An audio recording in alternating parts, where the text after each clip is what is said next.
Hey guys, tonight we begin with the strange truth that your modern routine still carries fingerprints of medieval life.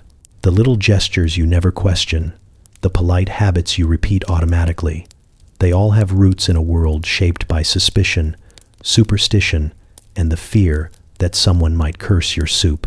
When you take a seat a certain way or offer a toast, you might be unknowingly repeating the same motions a villager once used to avoid getting stabbed in a tavern. So, before you get too cozy, take a second to gently tap that new hype button YouTube just added. It really does help little guys like me push through the algorithm. And be sure to like the video and subscribe, but only if you genuinely enjoy this strange little corner of quiet storytelling. Drop a comment with where you're listening from and what time it is for you. It's strangely comforting to know who else is drifting off with us around the world. Now, get comfortable, let the day melt away, and we'll drift back together into the quiet corners of the past.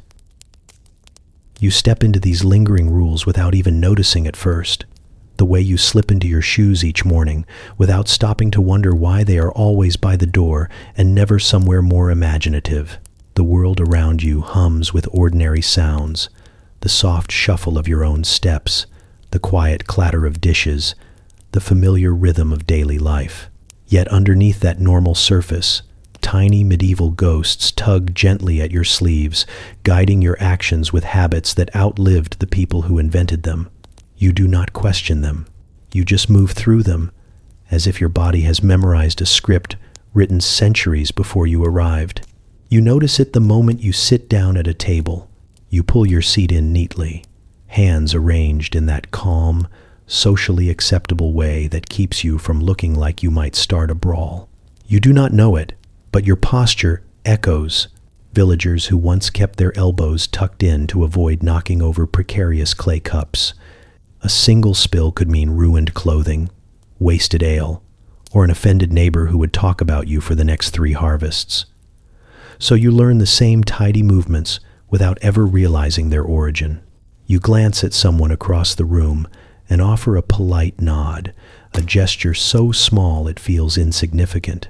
But that tiny dip of the head is the distilled descendant of a much louder ritual, one that required people to show the full length of their throat to prove they were not hiding a blade. You do not bare your throat in quite the same dramatic fashion, but the instinct to signal friendliness stays with you. It clings to you like a faint scent you cannot wash off, even with all the soap the medieval world never had.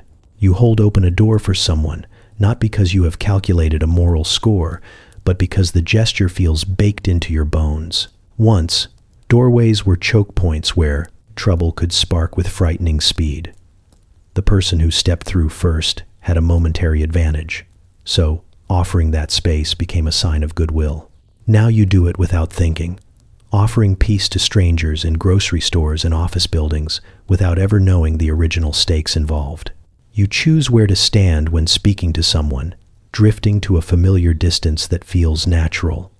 You do not stand too close unless you mean it, and you do not drift too far unless you are trying to escape. That quiet dance comes from a time when stepping too close meant you might be challenging someone to a fight, or worse, allowing them easy access to your purse. The medieval world taught people to maintain a careful bubble of safety, and even though the dangers have changed, you still honor that invisible boundary every day. Every small motion becomes a reminder that you are a patchwork of past centuries. You raise a hand in greeting as if returning a signal from travelers who once needed to show their empty palms on dusty roads. You hush your voice in certain places, echoing the old rules of speaking softly near hearths so as not to disturb ancestors or risk spreading gossip too thinly. You follow patterns you never chose, inherited from people whose lives were shaped by uncertainty, superstition, and the need to keep peace in crowded stone rooms. Yet these remnants cling to you gently. They do not weigh you down. They move with you, quiet and harmless, leaving you with mannerisms that feel entirely your own, even though they were borrowed long before you were born. They are small threads from an age that has faded into shadow, still woven into the fabric of your everyday choices. You move through them with each passing moment, unaware of how many ancient hands guide your steps. You find yourself standing in line again, shuffling forward with that slow, collective determination shared by everyone trapped in the same quiet wait. It feels ordinary, almost boring, the kind of moment you dismiss without a second thought. Yet beneath the stillness lies a faint echo of a time when waiting your turn was not simply polite, it was the only thing preventing chaos from swallowing an entire marketplace whole. You can almost feel the distant tug of that old world as you take another small step forward, the sound of your shoes tapping against the floor like a soft reminder of footsteps that once crunched through muddy streets. You imagine a medieval market long before anyone invented the idea of personal space, where every seller shouted over every other seller and the air buzzed with the smell of livestock, sweat, spices, and the occasional questionable cheese. People surged around stalls like waves that had never heard of manners, elbows out, baskets swinging, voices raised as if volume alone could secure a better deal. In that kind of environment, any hope of fairness had the lifespan of a loaf of bread left in the sun. So someone, somewhere, decided people had to stand in a single line or risk being trampled by a cart full of carrots. You did not ask for this tradition, but here you are, centuries later, holding a coffee and copying their invention perfectly. You glance at the person in front of you and immediately perform that ancient calculation, estimating how much faster the other line is moving. This instinct has roots as deep as any superstition. Once, if you pick the wrong cluster of waiting villagers, you might lose your chance to buy the last bit of fresh produce before someone else scooped it up. You still feel a faint echo of that tension, even though the stakes now involve nothing more dangerous than the last pain au chocolat. Still, the impulse remains, buzzing in your chest like a leftover spark no one bothered to extinguish. You notice how everyone maintains a quiet order, each person stacked neatly behind the next, hands tucked close as if trying not to disturb a delicate balance. No one barges by forward, no one shouts. You all share a wordless agreement shaped by ancestors who learned that the quickest path to disaster was letting a crowd decide collectively that rules were optional. The medieval market was a place where tempers flared easily and where livestock refused to cooperate on principle. Without lines, the entire scene teetered on the brink of becoming a very loud, very chaotic free-for-all. You inch forward again, guided by invisible signals that have survived centuries of change. You keep a respectful distance from the person ahead, a behavior once meant to protect you from flailing elbows or sudden disputes about who saw what first. Even now, when all you risk is a mildly awkward moment, your body obeys the rule without question. The line moves, slow but steady, a fragile order preserved by a collective desire to avoid becoming those chaotic crowds from long ago. You do not think about any of this as you wait. You simply fall into place, part of a chain stretching from the present back into the noisy dust of medieval streets. Each small step you take is a reluctant nod to the people who invented queues out of necessity, trying to bring sanity to a world that rarely cooperated. And whether you know it or not, you continue their work every time you take your spot, fold your hands, and wait for your turn. Like countless unnamed market-goers before you, you reach out your hand without thinking, offering that familiar shake you have performed countless times. It feels ordinary, almost automatic, the way your fingers wrap around another person's and you give that small, practiced pump. But somewhere in the background of your mind, you sense the faint trace of tension that once lived inside this gesture. Long before it became a polite greeting, the handshake was a cautious inspection, a subtle check to confirm the other person was not about to introduce you to a hidden blade. You imagine a medieval meeting on a dusty road, two strangers approaching, to each other with the kind of slow precision usually reserved for animals, deciding whether they are about to fight or share a patch of grass. Each person would keep a careful distance, shoulders angled just enough to pivot if the situation soured. Then, when both decided they were probably not here to cause mayhem, they would extend an empty right hand, palm open, fingers visible. There was no warmth in it, only strategy. You showed your hand to prove you held no knife, and the other person did the same. The handshake began as a small moment of mutual suspicion disguised as courtesy. You still feel the echoes of that suspicion, even if you do not recognize it. When someone refuses a handshake, a tiny unease flickers in you, the faintest spark of an instinct that once kept people alive. Your brain whispers that something feels off, even if the danger is non-existent. It is the same ancient alert system that once evaluated strangers based on their posture, their eyes, and whether they were, keeping one hand suspiciously tucked behind a cloak. When your hand clasps someone else's, you feel the subtle give of their grip, the soft movement of their tendons, the small shared moment of trust. You forget that people once used this contact not just to check for weapons, but to jostle an opponent's sleeve, ensuring no narrow blade was strapped beneath it. If the other person's sleeve felt too rigid, or if they tensed the wrong way, the handshake could shift rapidly into an entirely different kind of encounter. Today, your only risk is an overly enthusiastic grip that makes your knuckles pop, yet the ritual still carries the weight of its origin. You notice how everyone has an opinion on the proper way to shake hands. Too limp, and you seem suspicious or unsure. Too strong, and you seem aggressive. Too long, and you feel like you are signing an unspoken agreement you never intended to join. All of these little critiques are framed as modern etiquette, yet they trace back to medieval assessments of confidence, honesty, and potential threat. A weak grip made people wonder what you were hiding. An overly firm one implied you were trying to show dominance. The perfect handshake balanced both sides in a neutral truce. You move through your day carrying this ancient habit without questioning it. You offer your hand to seal deals, to greet friends, to show respect. You do it in bright office buildings, on quiet sidewalks, in moments that have nothing to do with survival, yet the gesture still holds a shadow of its old meaning. You are showing your empty hand just as clearly as those long-forgotten travelers once did. You are signaling that you come in peace, even if all you want is to say hello. You lift your glass without thinking, tilting it towards someone else in a small ritual you have repeated so many times it barely registers. The soft clink rings out, bright and gentle, a sound so familiar it feels like part of the atmosphere of any shared drink. You smile. They smile, and for a moment it seems like nothing more than a polite gesture, a pleasant little tradition meant to mark a moment of connection. Yet beneath that delicate sound lies a far older and far more suspicious origin, one soaked in medieval paranoia and the constant fear that the person across from you might be trying to end your evening in a very permanent way.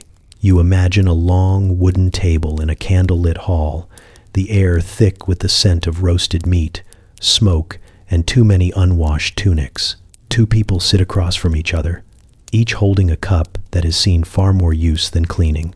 Trust is scarce, and alliances are fragile enough that even a shared drink feels like a gamble. In a world where disputes could escalate quickly, and where poison was the favored tool of anyone who lacked either strength or patience, every sip carried a hint of danger. So, someone came up with a method to reassure both sides. A noisy little collision of cups intended to slosh wine from one vessel into the other. If either drink hid something sinister, both would now share the same fate. You no longer fling your drink around with such dramatic flair, partly because modern cups are not built for combat, and partly because most people prefer their beverages inside the glass rather than on the table. Still, the motion survives in gentler form. When you clink your glass against another's, there is no spill, no splash of mingled liquid, but the symbolic echo remains. You are reenacting a moment of mutual reassurance created in an age where suspicion was a daily companion.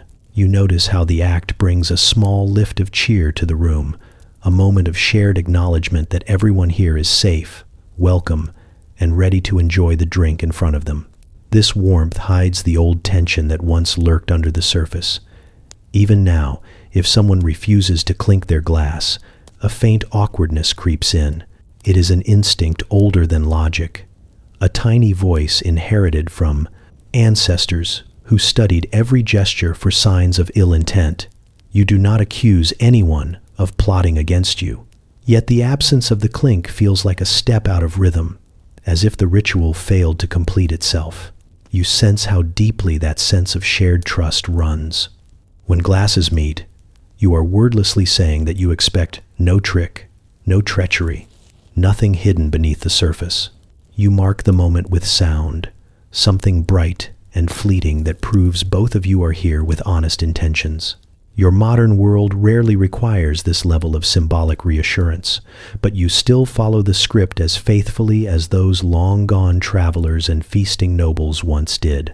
You take your sip afterward with an ease those medieval drinkers would envy, certain that no one has laced your wine with anything more dangerous than a slightly too strong pour. Yet the gesture lingers, thin as the ring of glass in the air, reminding you that even in the smallest act of celebration, you carry echoes of an older world. When your drink meets someone else's, you honor a fragile, ancient peace, forged not from trust, but from the need to create it. You sit at a table without hesitation, sliding into your seat as if the rules guiding your every movement were written somewhere deep in your bones. The napkin placement, the careful handling of utensils, the polite patience as food arrives, all of it feels normal to you. Yet each gesture comes from a world that had far more pressing concerns than whether someone chewed too loudly. Medieval meals were loud, crowded, unpredictable events filled with superstition, suspicion, and hygiene standards that would cause a modern health inspector to quietly sit down and weep. You imagine a great wooden table stretching across a smoky hall, the surface stained by generations of spills and knife marks. People crowd onto long benches, jostling for space, while dogs weave between their feet hoping for dropped scraps. Everyone eats from shared trenchers carved from stale bread, because plates were an invention still somewhere far off in the future. The rules that grew out of this setting were not designed to make a meal more elegant. They were created to prevent outright disaster.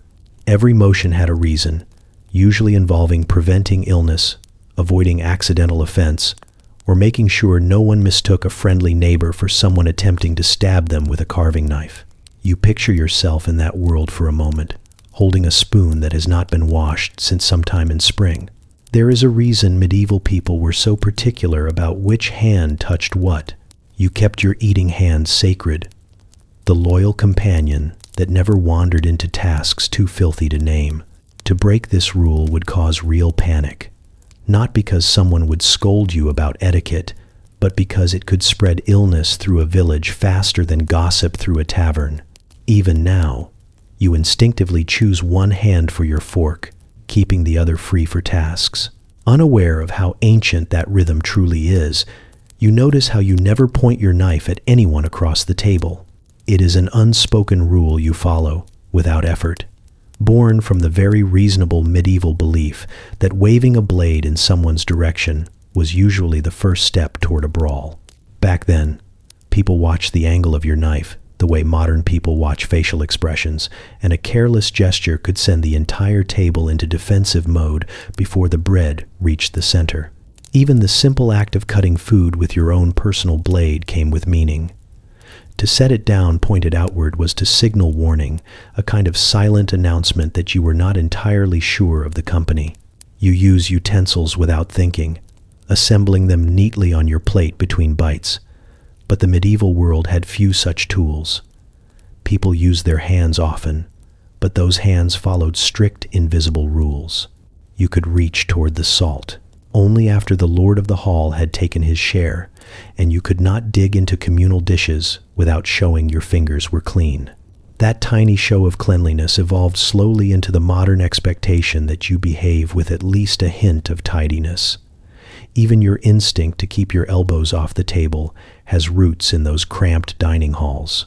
Elbows took up space, and space was precious.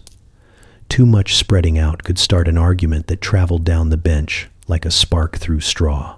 You still feel the faint echo of those superstitions in the way you handle bread or pass dishes. You never place a loaf upside down. You never reach across someone's plate without asking.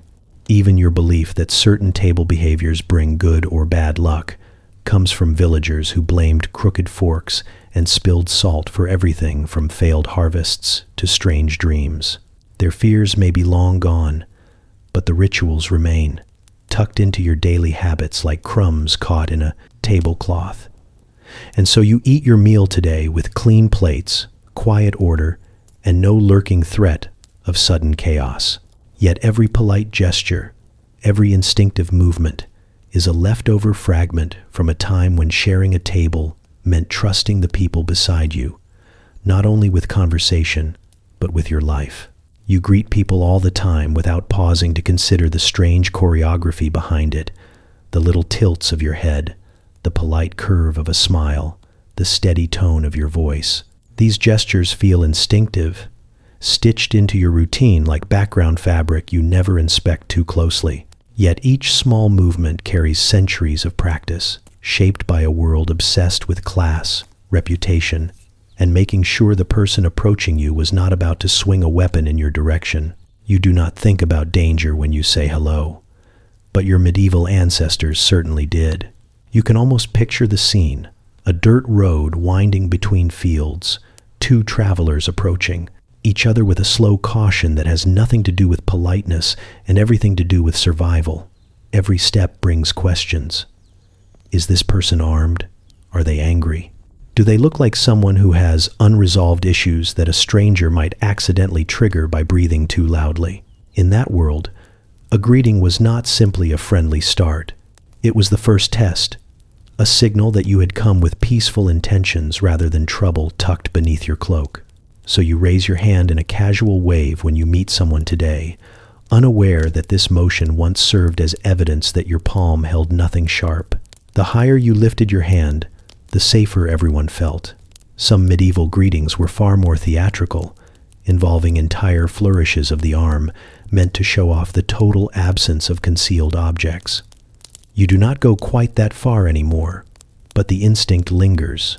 Even a modern wave carries the faint imprint of those anxious encounters. You notice how your posture shifts during greetings. You stand a little straighter, soften your tone, and offer a smile designed to ease tension before it even forms. This subtle performance began in crowded medieval towns where strangers from different ranks navigated narrow streets. A wrong gesture could be interpreted as disrespect, and disrespect had a way of turning minor disagreements into full-scale chaos. The safest route was to show you knew your place, whether highborn or lowborn, and that you had no intention of challenging anyone's position in the social food chain. Your modern world no longer requires you to calculate rank so intensely, yet you still feel that ancient pull toward deference or assertiveness depending on the person standing before you. You remember how some greetings in old villages involved small bows, gentle dips that revealed the vulnerable curve of the neck. It was not just a sign of respect, it was a demonstration of trust. To lower your head, even briefly, meant you believed the other person would not take advantage of the opening. You do not bow now, at least not in daily life, but you nod. That tiny tilt carries the same ancient whisper of trust, a momentary surrender of awareness that no longer feels dangerous, but still follows the same blueprint. You greet friends with warmth, strangers with polite distance, and elders with softened tones. These instincts stretch back centuries. Medieval people judged intentions instantly, studying faces for hints of friendliness or hidden grudges. You do the same, though you call it reading body language instead of survival. You measure moods, evaluate presence, and adjust your greeting accordingly. Unaware of how old that behavior truly is, every hello you offer is a quiet relic of a time when greetings did not just open conversations. They prevented conflicts. They eased suspicion. They kept fragile peace from shattering in dusty streets and crowded halls. And even now, as you move through a world far safer than the one that shaped these rituals. You carry the echoes of those ancient introductions in every tilt of your head and every gentle smile. You lower your head in a small nod without thinking, a quiet gesture you perform countless times each day. It feels effortless, a simple acknowledgement with no sharp edges. Yet the motion carries the ghost of a world where misunderstandings were not just embarrassing, they were combustible.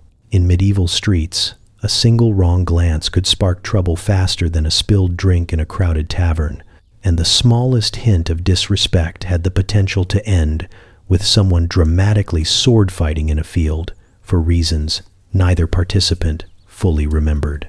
You imagine a narrow cobblestone lane, two men approaching each other with the stiff posture of people who have spent far too much time practicing how not to seem threatening. Both carry weapons because that was simply part of the outfit back then, like an accessory no one wanted but everyone wore. When they draw close, the risk rises. One wrong move, one overly confident stare, and suddenly both are reaching for their hilts. The only thing standing between them and an accidental duel is a quick, modest bow or a gentle nod meant to signal peace before anyone's pride decides to run the show. You feel echoes of that instinct in yourself. When someone steps into your path today, you offer a polite nod, a tiny lowering of the head that would look almost silly to those old villagers, but still accomplishes the same thing. It shows you are not here to challenge anyone, that you come with good intentions, that no hidden meaning trembles beneath the surface of your expression. You angle your gaze slightly downward, softening your presence the way countless medieval travelers once did when crossing paths with someone whose opinion of them could shift abruptly and, occasionally, fatally. You picture how elaborate some of those old bows once were. A nobleman might dip just enough to acknowledge another noble's rank, but not enough to imply he was inferior. A commoner might bow lower to avoid offending someone who could easily make their life miserable. The social mathematics of these gestures became so precise that getting the angle wrong could cause disputes before anyone even reached the meal they were headed toward. You do not bow like that anymore, but your nods still carry the faint blueprint of these complicated calculations. You catch yourself offering a small nod to a stranger who holds a door for you, a gesture so quick it barely registers. Yet even this simple moment follows the same ancient choreography.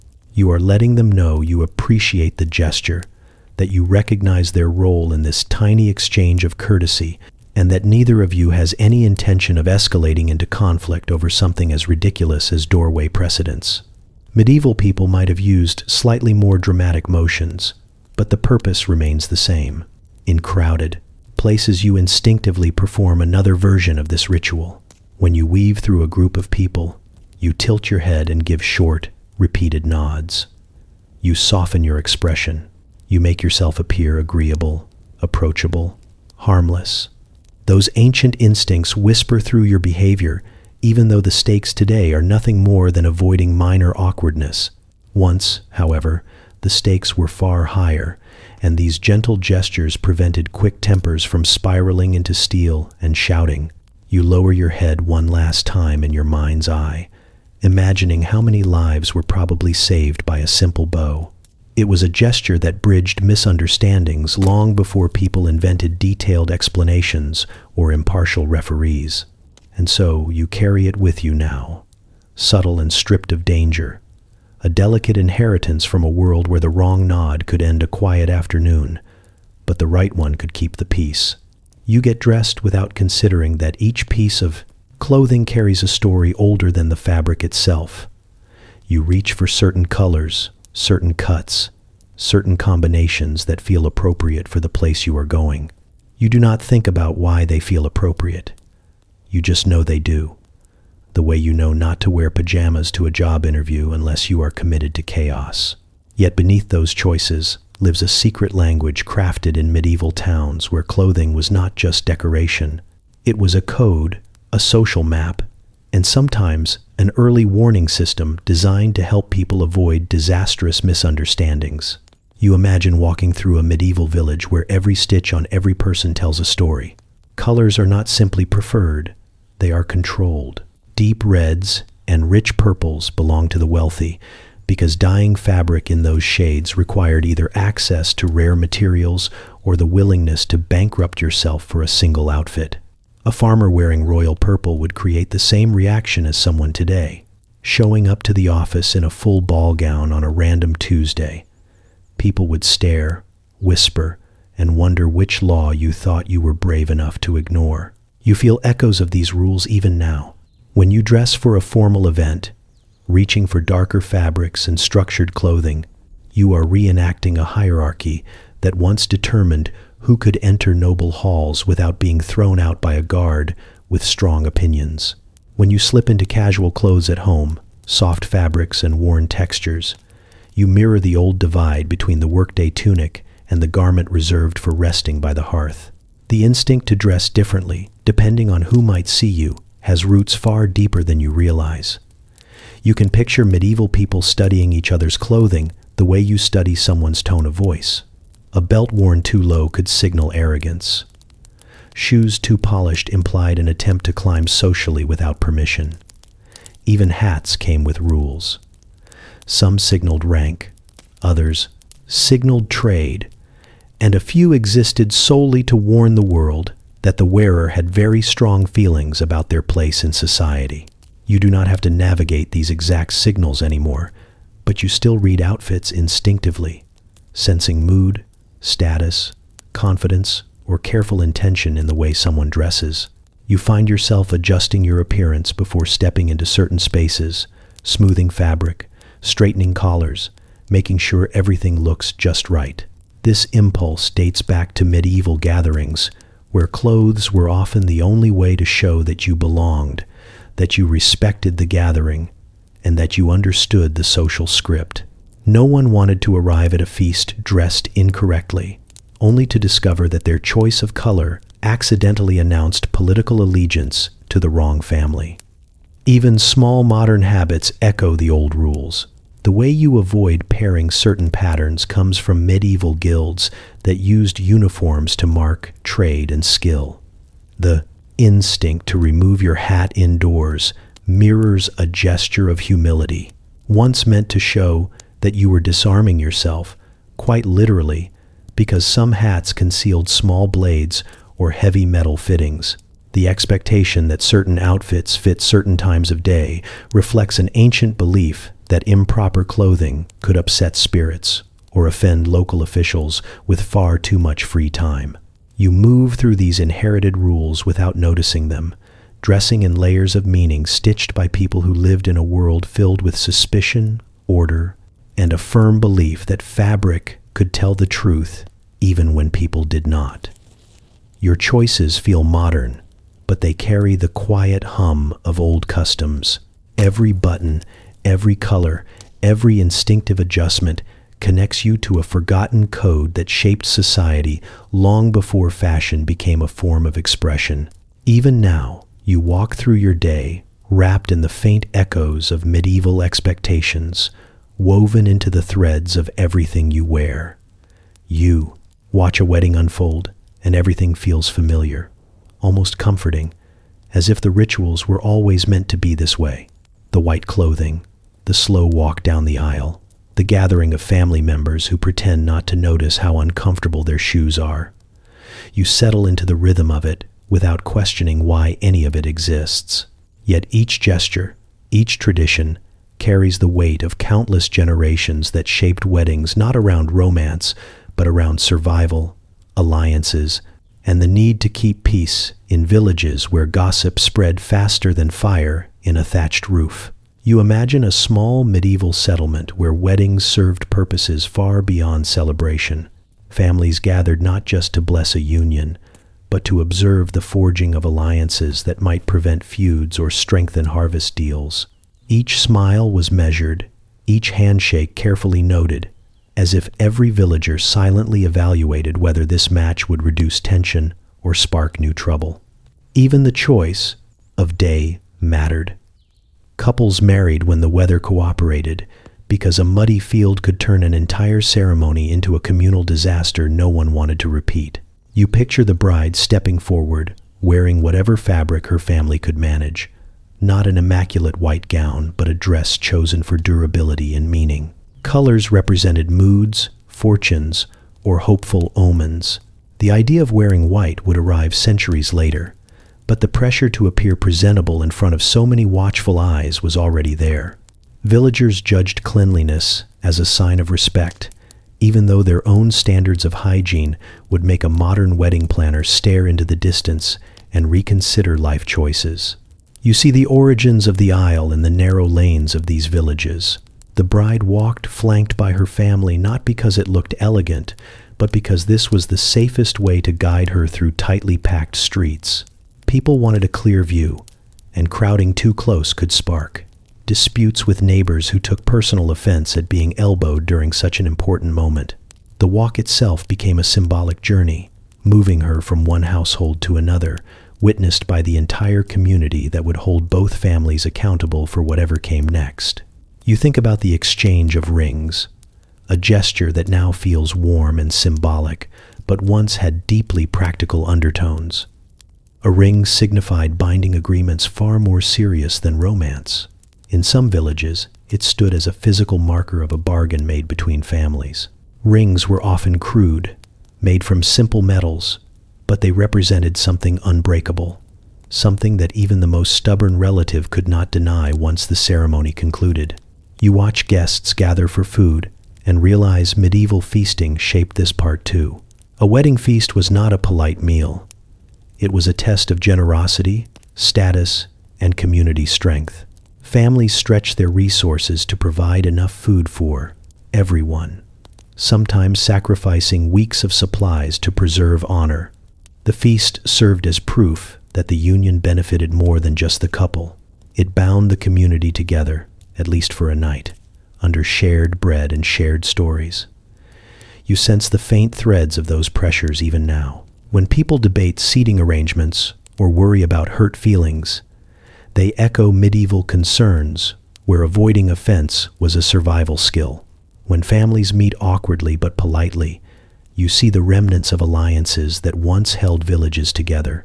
When the couple takes hands and steps into their future, you witness a ritual far older than flowers or rings, a ritual born from the need to unite not just two people, but two worlds. And so you watch the ceremony unfold, unaware that beneath the polished surface lies the long shadow of crowded villages, fragile peace, and deals forged in the flicker of torchlight. You wake on your birthday to messages, candles, and the familiar chorus of people insisting you celebrate another lap around the sun. It feels harmless, cheerful, a ritual so ordinary you barely question why anyone sings at you, while you stand there smiling awkwardly over a dessert set on fire. Yet beneath the warmth of it all lies a history woven through centuries of superstition, fear, and a sincere belief that invisible spirits became unusually nosy on the anniversary of your birth. You are not thinking about the supernatural as you make a wish, but the medieval world certainly was. You picture a small village pressed together by weathered fences and stubborn roofs, a place where every sound traveled through walls and every unexplained creak made people glance nervously toward the shadows. Birthdays were not simply milestones. They were moments when a person's spirit was believed to be vulnerable, softened somehow by the cosmic memory of the day they entered the world. Villagers thought malicious forces lurked nearby on such days, hoping to slip close, enough to cause mischief or stir up illness. The solution was simple in theory and chaotic in practice. Make enough noise and light enough flames to scare anything troublesome away. You imagine the first version of a birthday gathering. Friends and family crowded around a table, not to admire a beautifully decorated cake, but to create a barrier of laughter and clamor so overwhelming that any wandering spirit would think twice before approaching. People banged pots, shouted blessings, and wished the celebrant good fortune with the kind of frantic enthusiasm usually reserved for chasing a fox out of a henhouse. Their goal was protection, not celebration. The louder the group, the safer the honored person would be. Even now, when people sing loudly and slightly off-key, you feel a faint echo of that old logic. The noise, the attention, the collective energy, it all carries the distant purpose of safety. Candles, too, come from this uneasy world. You place them delicately atop your cake, but medieval villagers used them as shields of light, each flame a miniature guardian meant to push back the dark. Light was precious then, a force believed to repel spirits and bring luck. When you lean in to blow the candles out, it feels playful. Yet long ago, the extinguished smoke carried your whispered wish upward, a small message to forces beyond understanding. You never think about this when you close your eyes and make your wish, but the moment still feels strangely sacred, as if some quiet thread connects your breath to the old rituals that shaped the tradition. Even the idea of giving gifts traces back to a belief that birthdays attracted danger. Offerings were meant to strengthen the person on their vulnerable day, surrounding them with symbolic protection. A gift was not just a nice gesture. It was spiritual reinforcement, handed over with the hope that the combined goodwill of the community could shield someone from unseen threats. Now, gifts come wrapped in patterned paper and bright ribbons, but a sliver of that protective instinct lingers in every box handed across a table. You smile through the familiar motions, unaware that each element of the celebration is a softened version of rituals created by people who lived in constant negotiation with forces they could not see. You feel joy in the attention rather than fear, comfort in the candles rather than protection, delight in the gifts rather than caution. Yet the roots remain, hiding beneath layers of modern sweetness. What you experience as a cheerful tradition was once a determined effort to keep danger at bay for one special, vulnerable day. You hand someone a gift and feel a small warmth bloom in your chest, the familiar satisfaction of offering something chosen with care. You expect a smile, maybe a laugh, maybe a grateful hug. You do not expect a ledger to appear, or for someone to tally your contribution as part of a larger economic arrangement. Yet in the medieval world, gifts were not gentle gestures of affection. They were obligations, debts in decorative disguise, woven deeply into the system that held feudal society together. You might give a present today because you want to, but your distant ancestors gave them because not giving one could turn life very uncomfortable very quickly. You imagine a lord seated in a drafty hall, distributing favors not from generosity, but because doing so bound his vassals tightly to him. A gift was never simply an object. It was a reminder of loyalty, a physical anchor tying someone to the giver.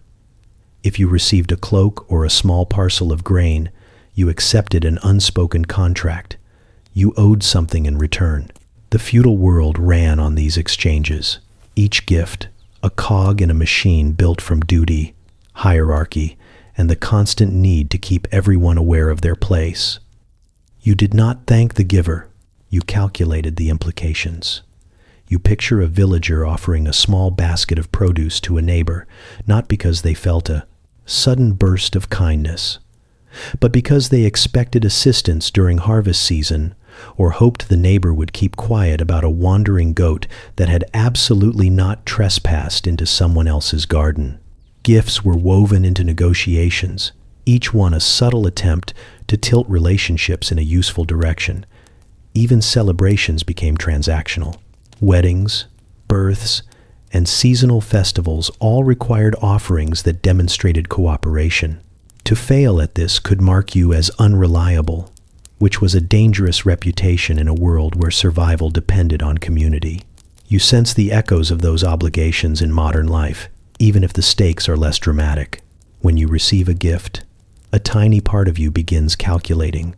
Should you match the value when it is your turn? Should you exceed it?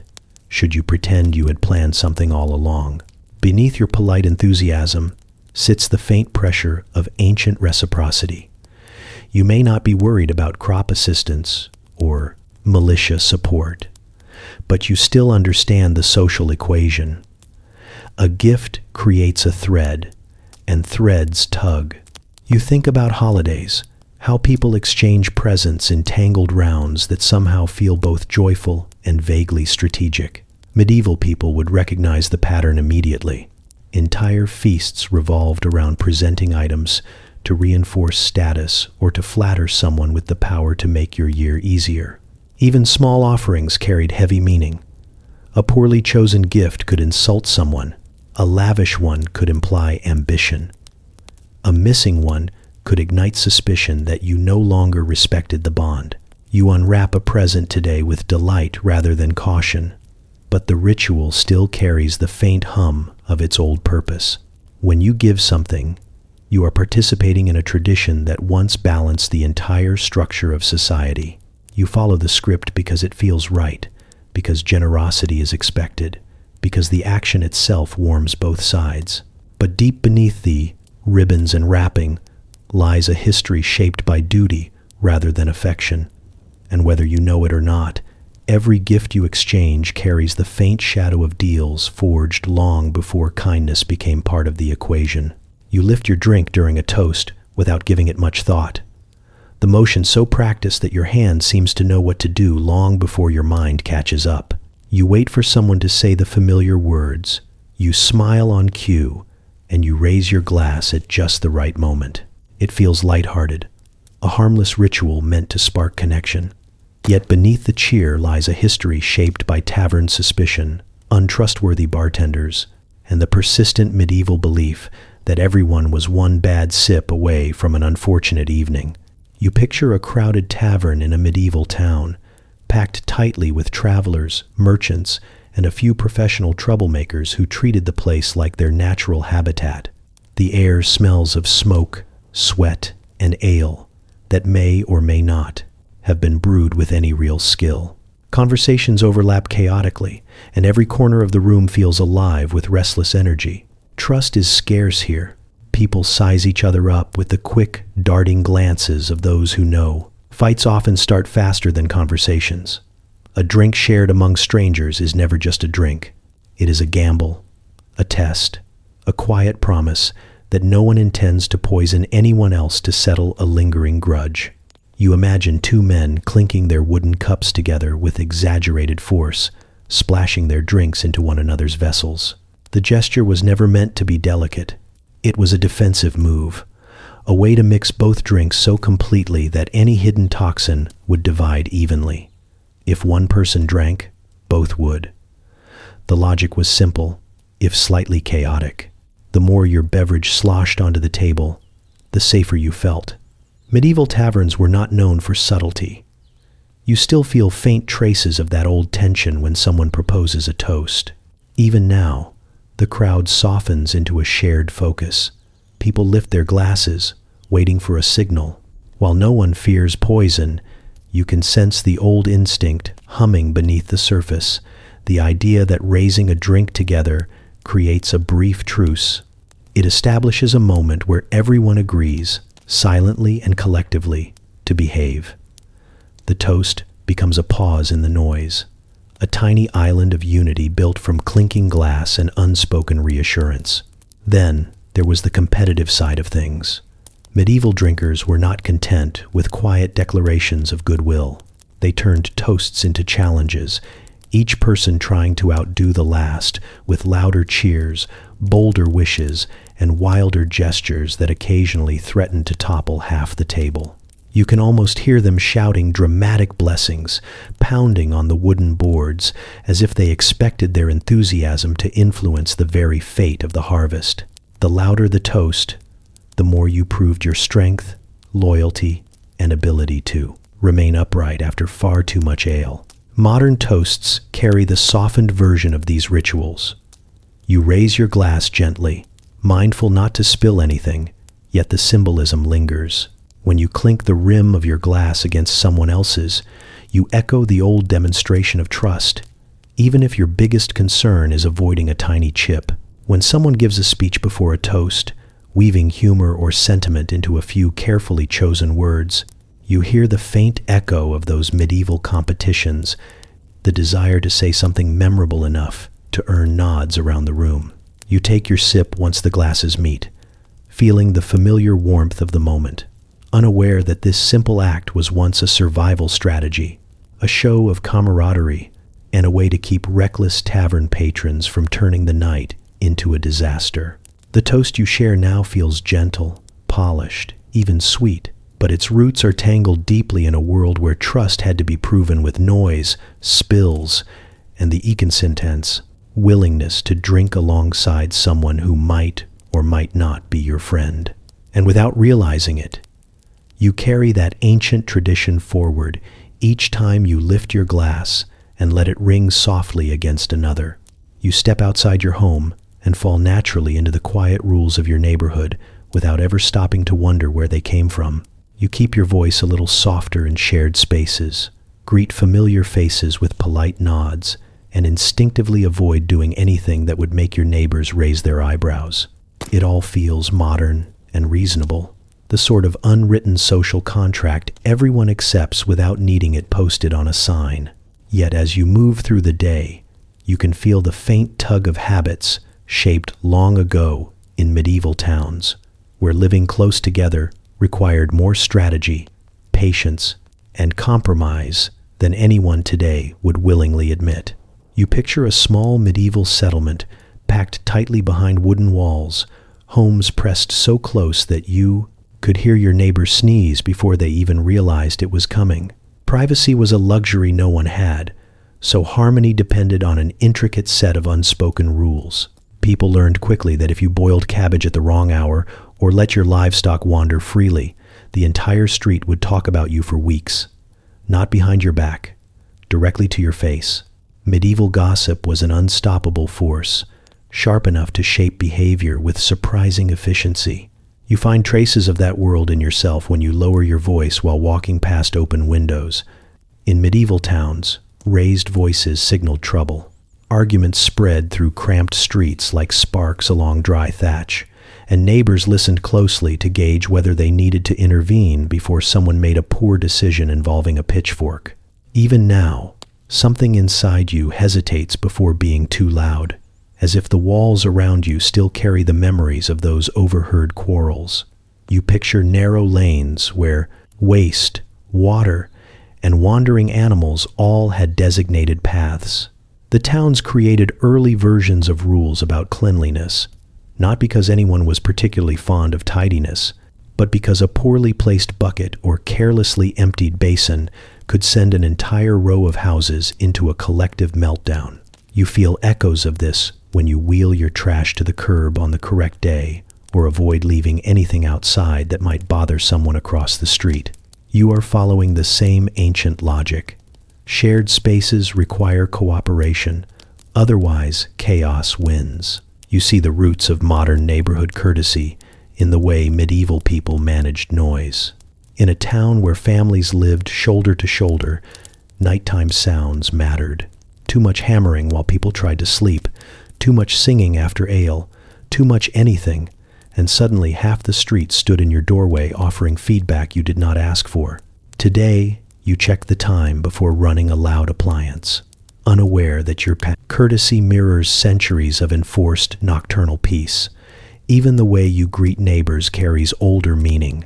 In medieval streets, acknowledging people signaled awareness, respect, and the promise that you would behave reasonably within the cramped boundaries you all shared.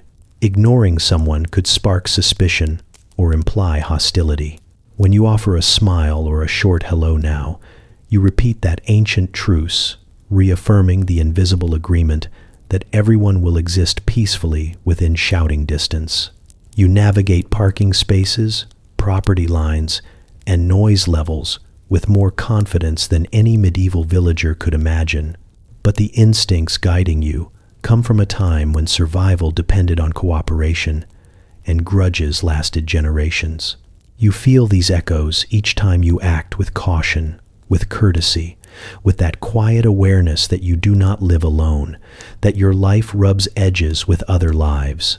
And even though your world looks nothing like theirs, the old rules still nudge you gently, reminding you that harmony in close quarters was always a delicate art, shaped long ago in towns where everyone knew everyone, and no one ever truly lived out of earshot.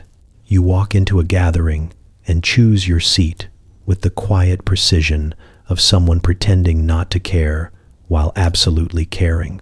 You glance at the head of the table, then at the seat nearest the door, then at the one awkwardly placed in the corner where you would spend the entire evening trapped between a plant and an over-enthusiastic conversationalist. No one mentions rules, yet you feel them. You avoid seats that draw too much attention.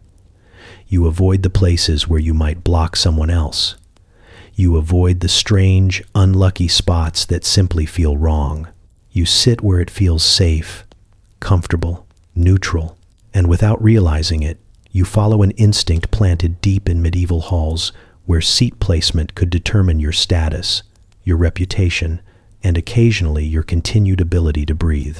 You picture a long wooden table in a drafty hall, torches flickering just enough to throw suspicious shadows along the walls. Every seat here carries meaning.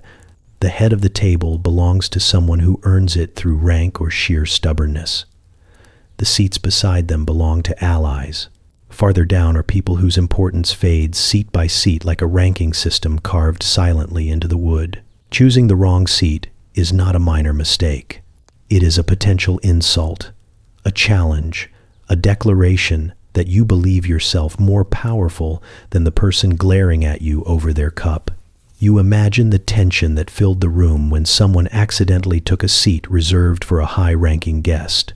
The hall would fall silent in that heavy, dramatic way only medieval silence could manage. A few people would pretend to drink while actually watching very closely. Someone else might begin edging toward the door in case things escalated.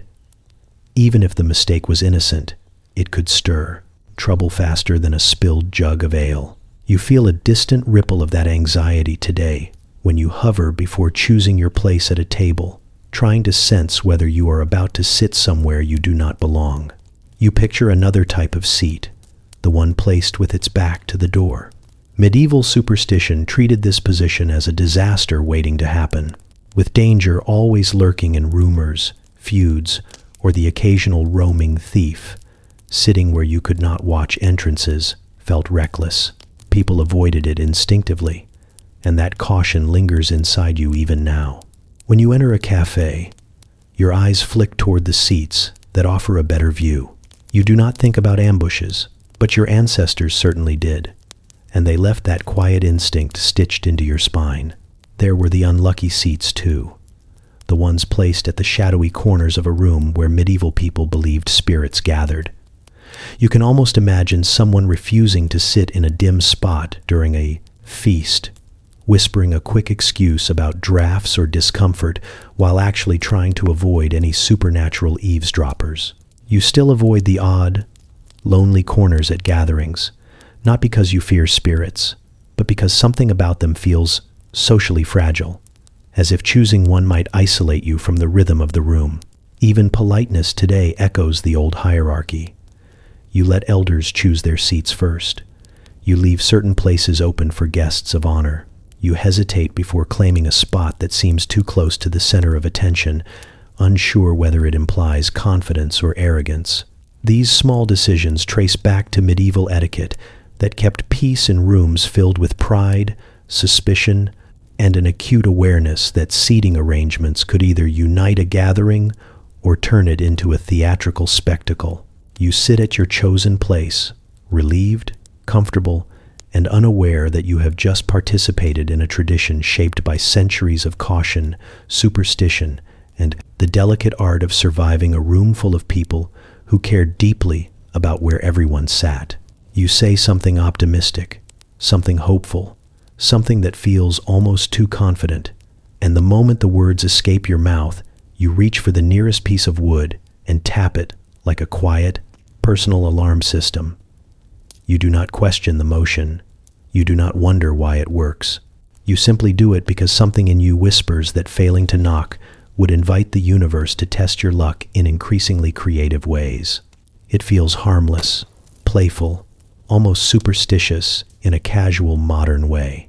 Yet the instinct comes from rituals born long before you, shaped in forests where people believed the world around them, listened closely, and did not always approve. You imagine a medieval village pressed against the edge of a thick, ancient woodland. Trees tower over everything, vast and imposing, their branches creaking with voices people swore were alive.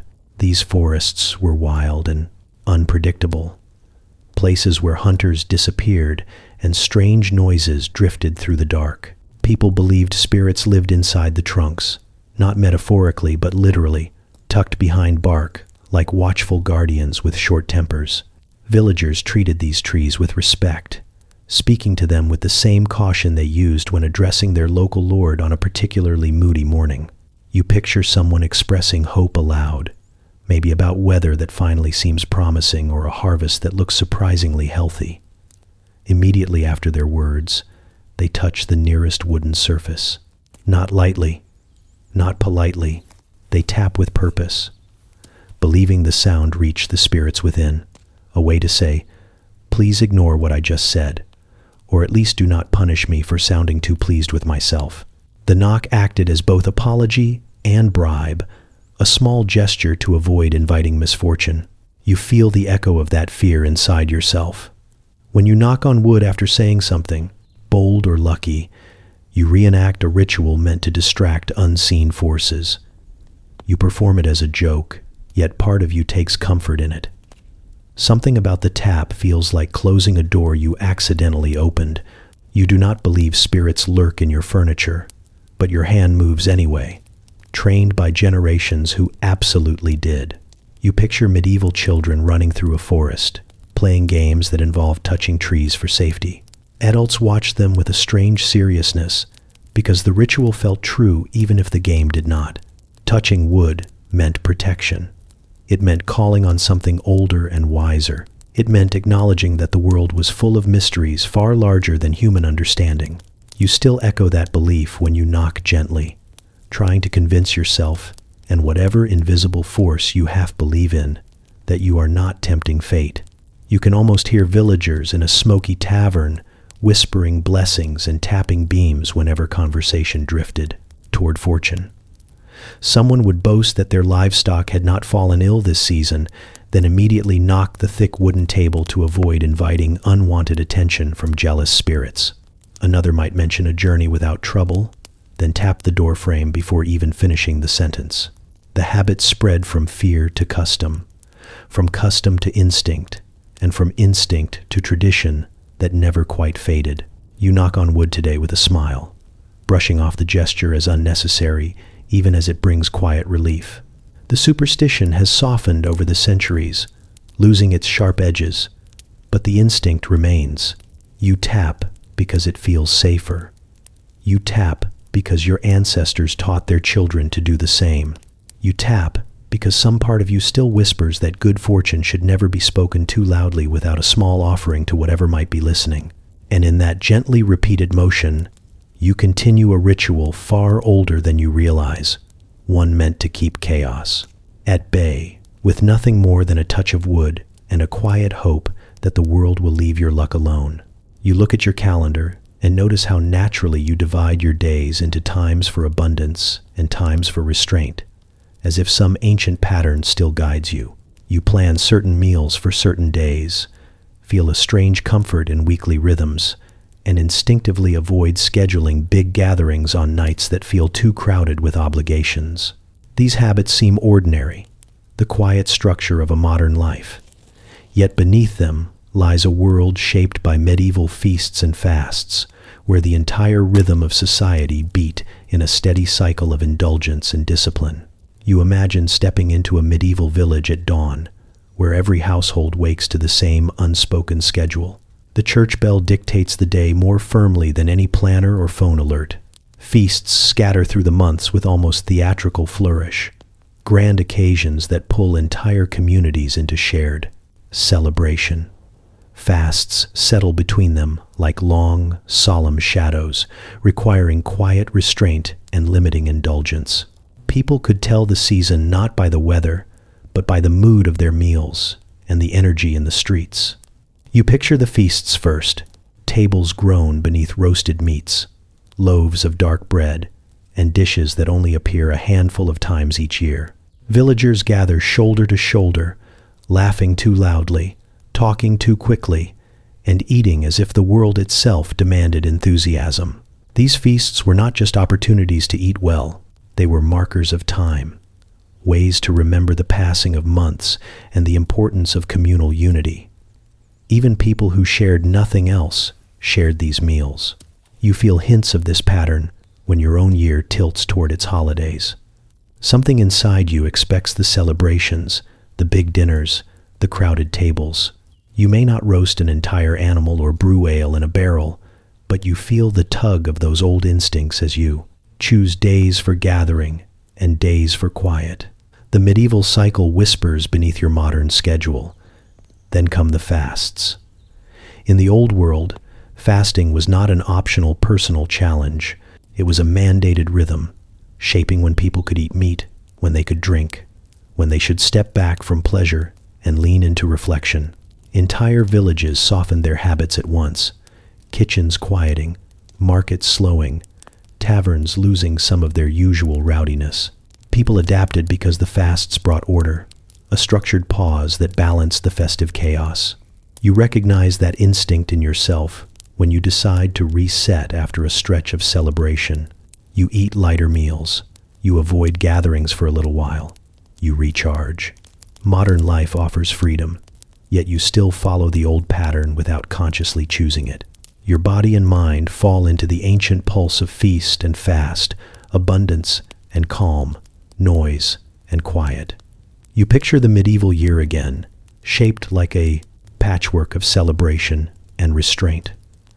The rhythm kept peace in towns where hunger, scarcity, and exhaustion lurked constantly in the background. Too many feasts could drain resources. Too many fasts could drain morale. Only the balance allowed small communities to survive the seasons without losing themselves. You can feel that balance in your own habits. You plan weeks around certain meals, certain events, certain quiet stretches.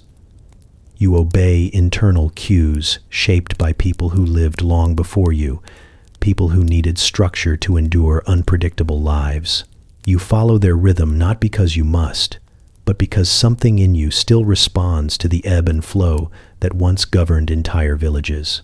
And as you move through your days, always shifting between moments of indulgence and moments of stillness, you walk in step with a medieval rhythm you never consciously learned, but somehow always knew. You move through your chores with familiar rhythm, the kind that settles into your rhythm muscles without asking permission. You sweep, you clean, you organize small things before they have the chance to become large problems. You do it because life runs smoother that way, because the world feels steadier when your environment cooperates instead of staging a rebellion. Yet beneath every chore sits a memory older than your household, older than your routines, rooted in medieval communities where chores were not personal preferences but shared lifelines that kept entire villages from collapsing under the weight of each season. You imagine a village waking in the gray morning light, the kind that feels cold even in memory. There is no such thing as procrastination here. Every task matters, every pair of hands counts, and every delay carries consequences that echo through the months ahead. People rise early because the day demands it, because livestock need tending, because fires need feeding, because water must be carried before the sun climbs high enough to make the work unbearable. The rhythm is strict, unrelenting, shaped by the simple truth that nature does not negotiate. You feel a small echo of that urgency when you tend to your own routines. You do not risk famine by forgetting laundry or postponing errands, yet the impulse to maintain order still hums beneath the surface. Something inside you recognizes that daily structure keeps chaos at bay. Something older whispers that when small tasks pile up, bigger problems follow. And so you keep moving through these rituals, repeating motions shaped by ancestors who once performed them not for comfort, but for survival. You picture medieval winters, long and unforgiving. Communities prepared months in advance, storing grain, preserving meat, repairing roofs before storms could tear them open. Chores were warnings made visible. A messy storeroom meant vulnerability. A poorly patched wall meant cold nights and restless sleep. Neighbors watched each other, not out of judgment, but because every Household's preparedness affected the entire group. If one family ran out of resources, it became everyone's problem. Chores were stitched into the fabric of communal responsibility. You sense that instinct when you help others today, when you offer a hand without thinking, when you share tools or lend time. Modern life separates households, but remnants of the old bond linger in the quiet urge to support the people around you. Chores once kept villages alive, and some part of you still understands the power of shared effort, even if the stakes have transformed into something gentler. You imagine the cycle of seasons driving medieval life. Spring demanded planting, summer demanded tending, autumn demanded harvest, and winter demanded endurance. Each season came with its own chorus of tasks, each chore anchoring the community to the land. You can almost hear the rhythm in your own year, the subtle shifts in your routines as weather changes. You clean more deeply in some months, reorganize your space in others, prepare yourself for the quiet or busyness ahead. Your reasons are different, but the pattern remains. You picture an old villager teaching a child how to complete a task properly, not with softness, but with the seriousness of someone passing down essential knowledge. There was no room for half efforts. A poorly tied bundle or an unfinished chore could affect everyone.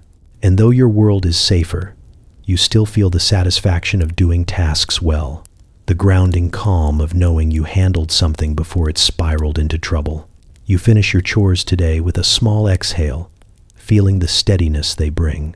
You do not think about medieval winters or fragile harvests, yet the habits remain, shaped by countless generations who learned that routine was not a burden but a shield. And in every quiet task you complete, you honor a rhythm that once kept entire communities alive through the hardest seasons of the year. You step outside at night and feel the familiar shift in how you carry yourself, as if the darkness quietly rewrites the rules of your behavior. Your voice softens, your steps grow deliberate, and you become more aware of every sound around you. You may think of it as simple courtesy or caution, but the instinct is older than streetlights and city blocks. It comes from medieval curfews created not to inconvenience people, but to keep whole communities alive when the night brought dangers no one could afford to ignore. You imagine a medieval town at dusk, the last streaks of sunlight slipping behind crooked rooftops. The moment the sky dims, everything changes. Fires burn unpredictably, thieves prefer shadows, and wandering through the streets becomes a gamble. The town watch walks its route with heavy steps, calling out the hour in voices meant to reassure honest villagers and unsettle anyone with questionable intentions.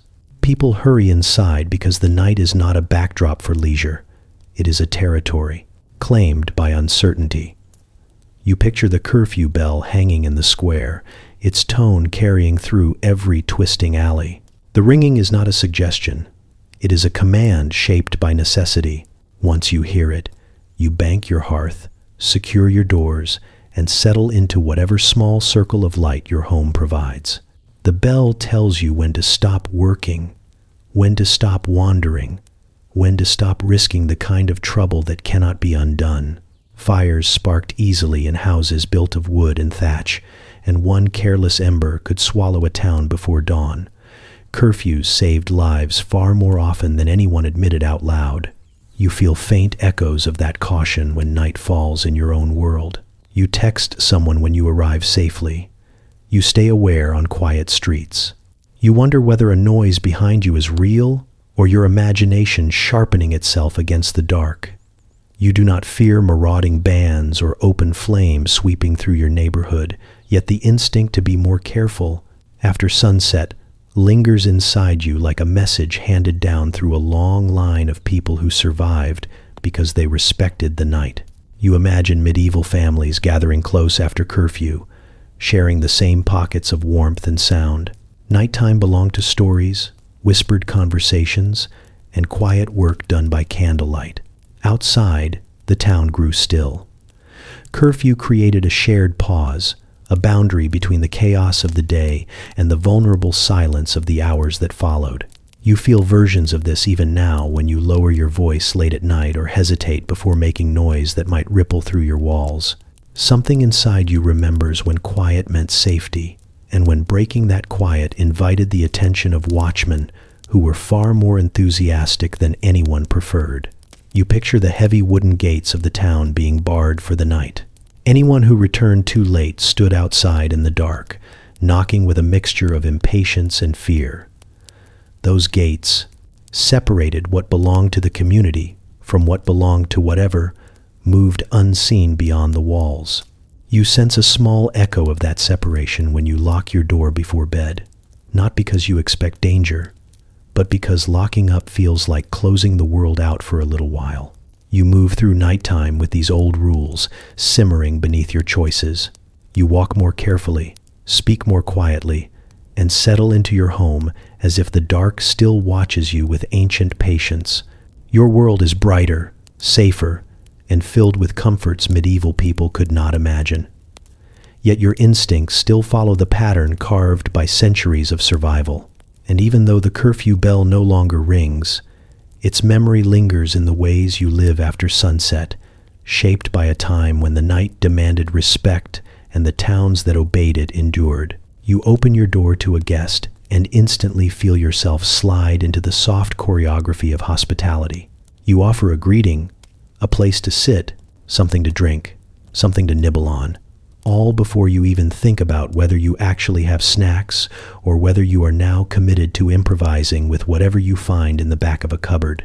You do it because it feels polite, expected, almost instinctive, yet beneath the politeness lies a tradition shaped in medieval worlds where receiving a stranger carried as much risk as it did virtue, and hospitality was less about comfort and more about proving your honor before anyone questioned it. You imagine a medieval traveler approaching a village at dusk, exhausted and dust-covered, carrying the hesitant energy of someone who does not entirely trust the place but has no real choice. Strangers were mysteries then, potential threats, potential allies, potential disasters if you chose wrong. A visitor could bring stories or plague, news or trouble, and every household measured the possibilities with quiet calculation. Welcoming them required courage. Refusing them required even more. The rules of hospitality grew from this delicate balance. You picture a hearth glowing inside a cramped wooden house.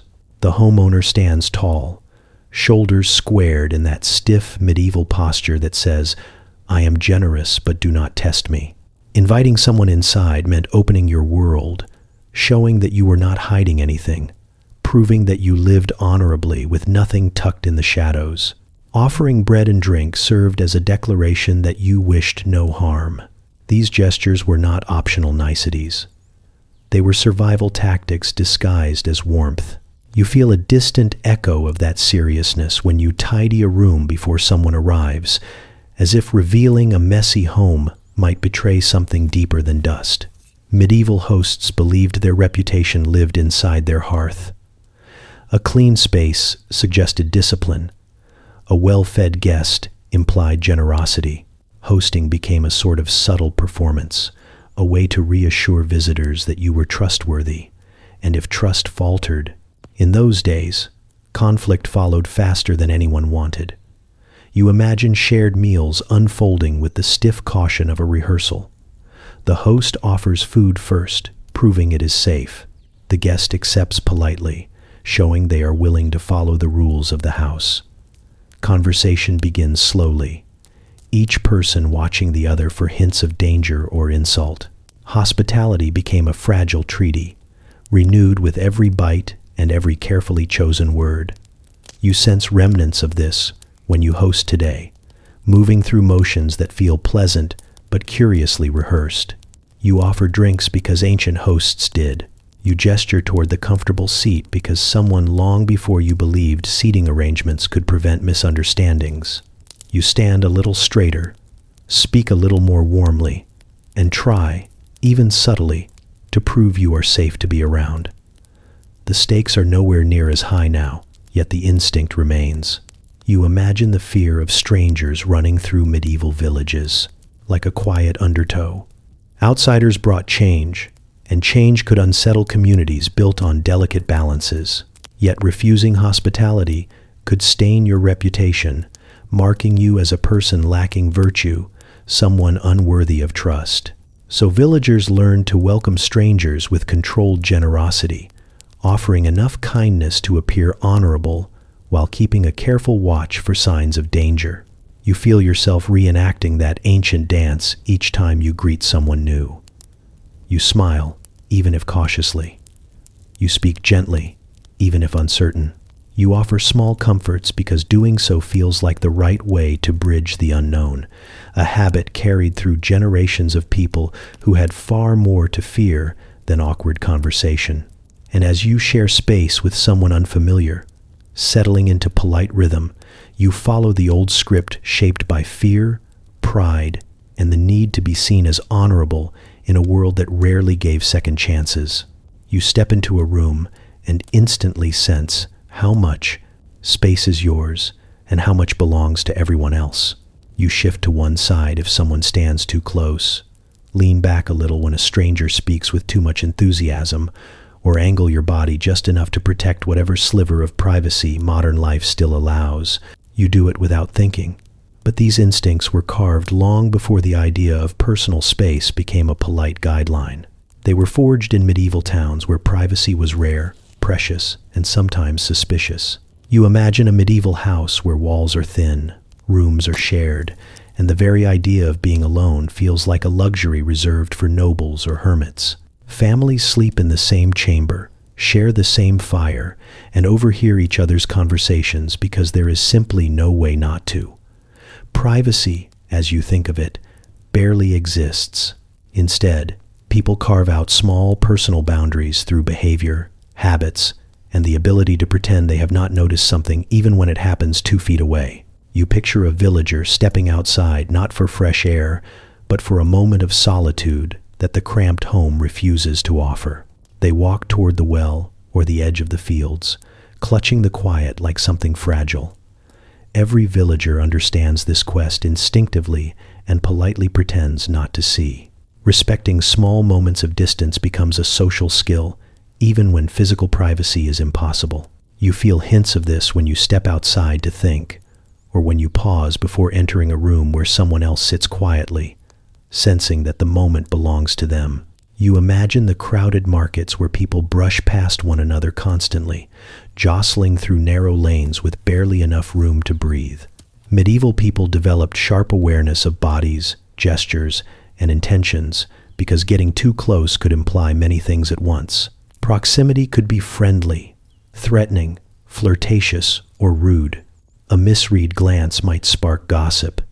A misplaced step could start a fight. Today, you still feel the subtle tension in crowded places, adjusting how you move to avoid trespassing into someone else's invisible boundary. You picture nobles who had more privacy but faced a different challenge. Their solitude carried political meaning. Closing a door could suggest conspiracy, disloyalty, or secrets important enough to hide. So even privacy had rules.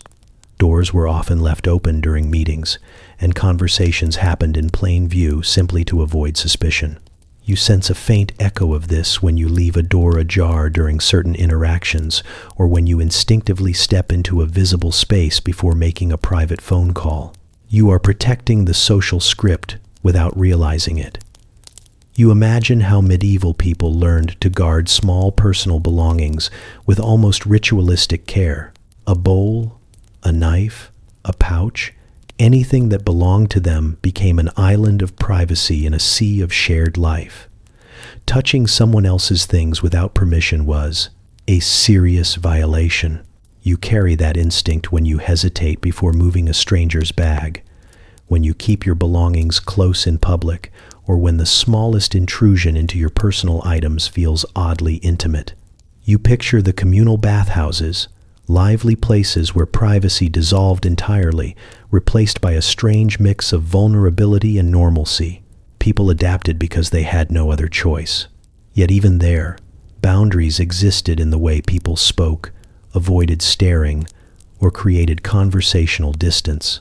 You feel echoes of that old etiquette in the way you avert your eyes in gyms, locker rooms, or any shared space where everyone pretends to be only minimally aware of one another.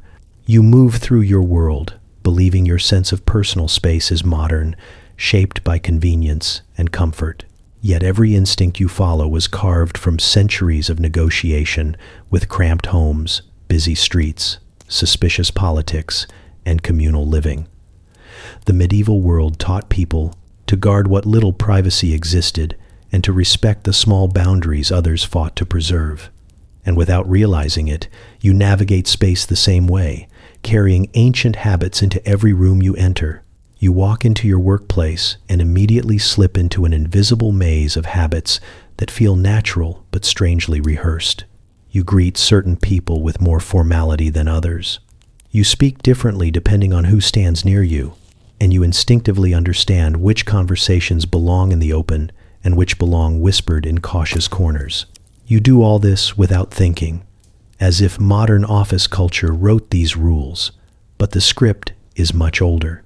It comes from medieval hierarchy, a world where status shaped every motion, every tone, every breath taken in the presence of someone higher on the social ladder. You imagine a medieval court where people gather in carefully arranged clusters, each group positioned according to rank. No one stands too close to the nobility unless invited, because that would suggest ambition or foolishness, and neither tends to end well. People measure their steps with the precision of dancers, moving in ways that reveal deference or confidence depending on who watches. Even gestures carry meaning. A bowed head communicates respect.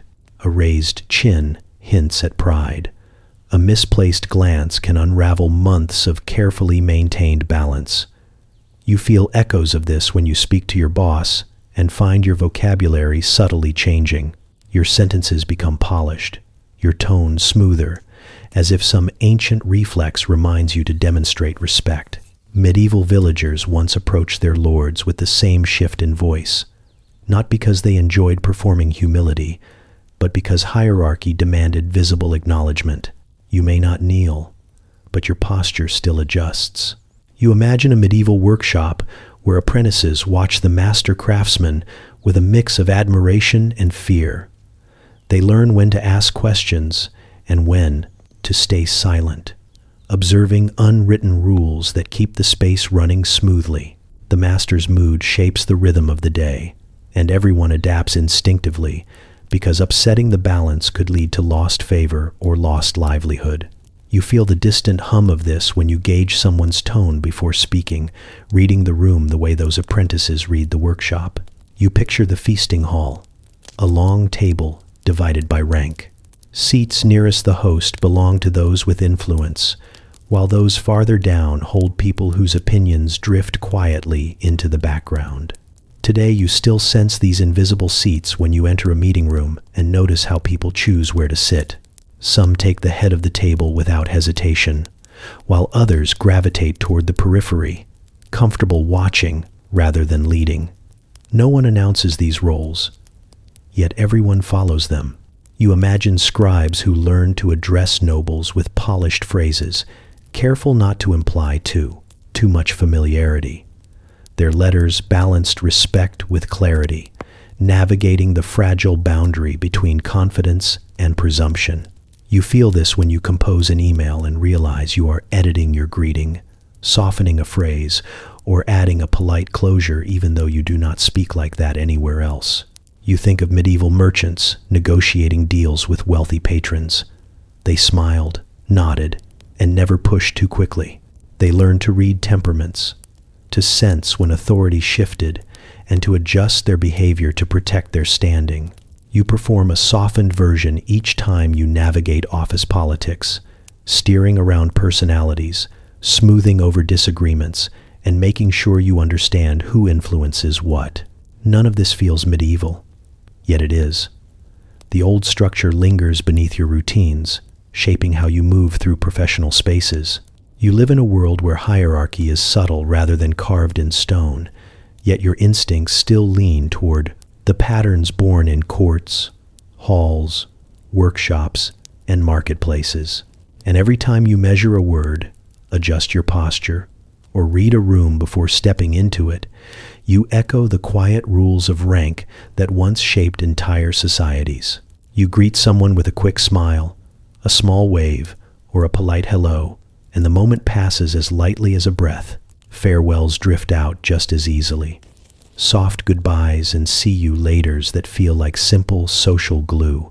You barely notice how these gestures shape the day, yet each one carries the faint outline of older rituals born in medieval streets, where greetings could determine who lived peacefully, who offended someone unintentionally, and who needed to explain themselves before tensions grew sharp enough to attract attention from the entire village. You imagine walking into a medieval marketplace where greetings act as tiny shields.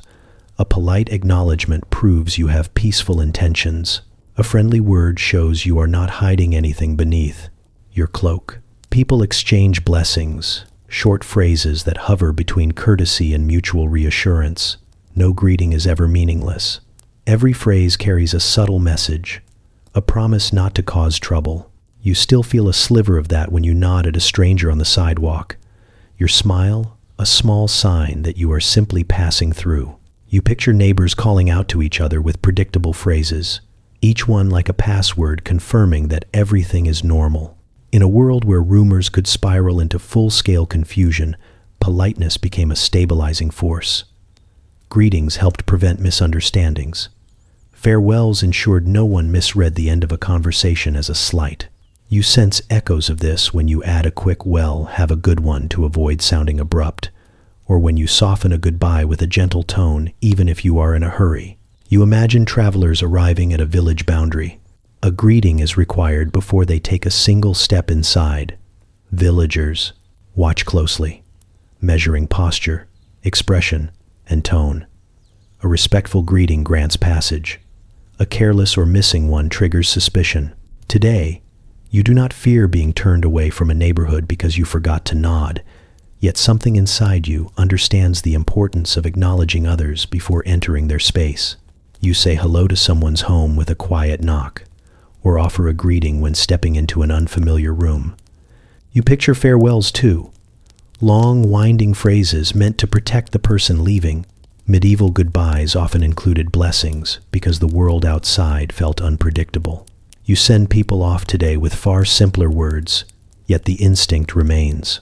You wish them safety, a good night, a comfortable rest. Without even realizing, you mirror old habits meant to guard travelers from unseen dangers.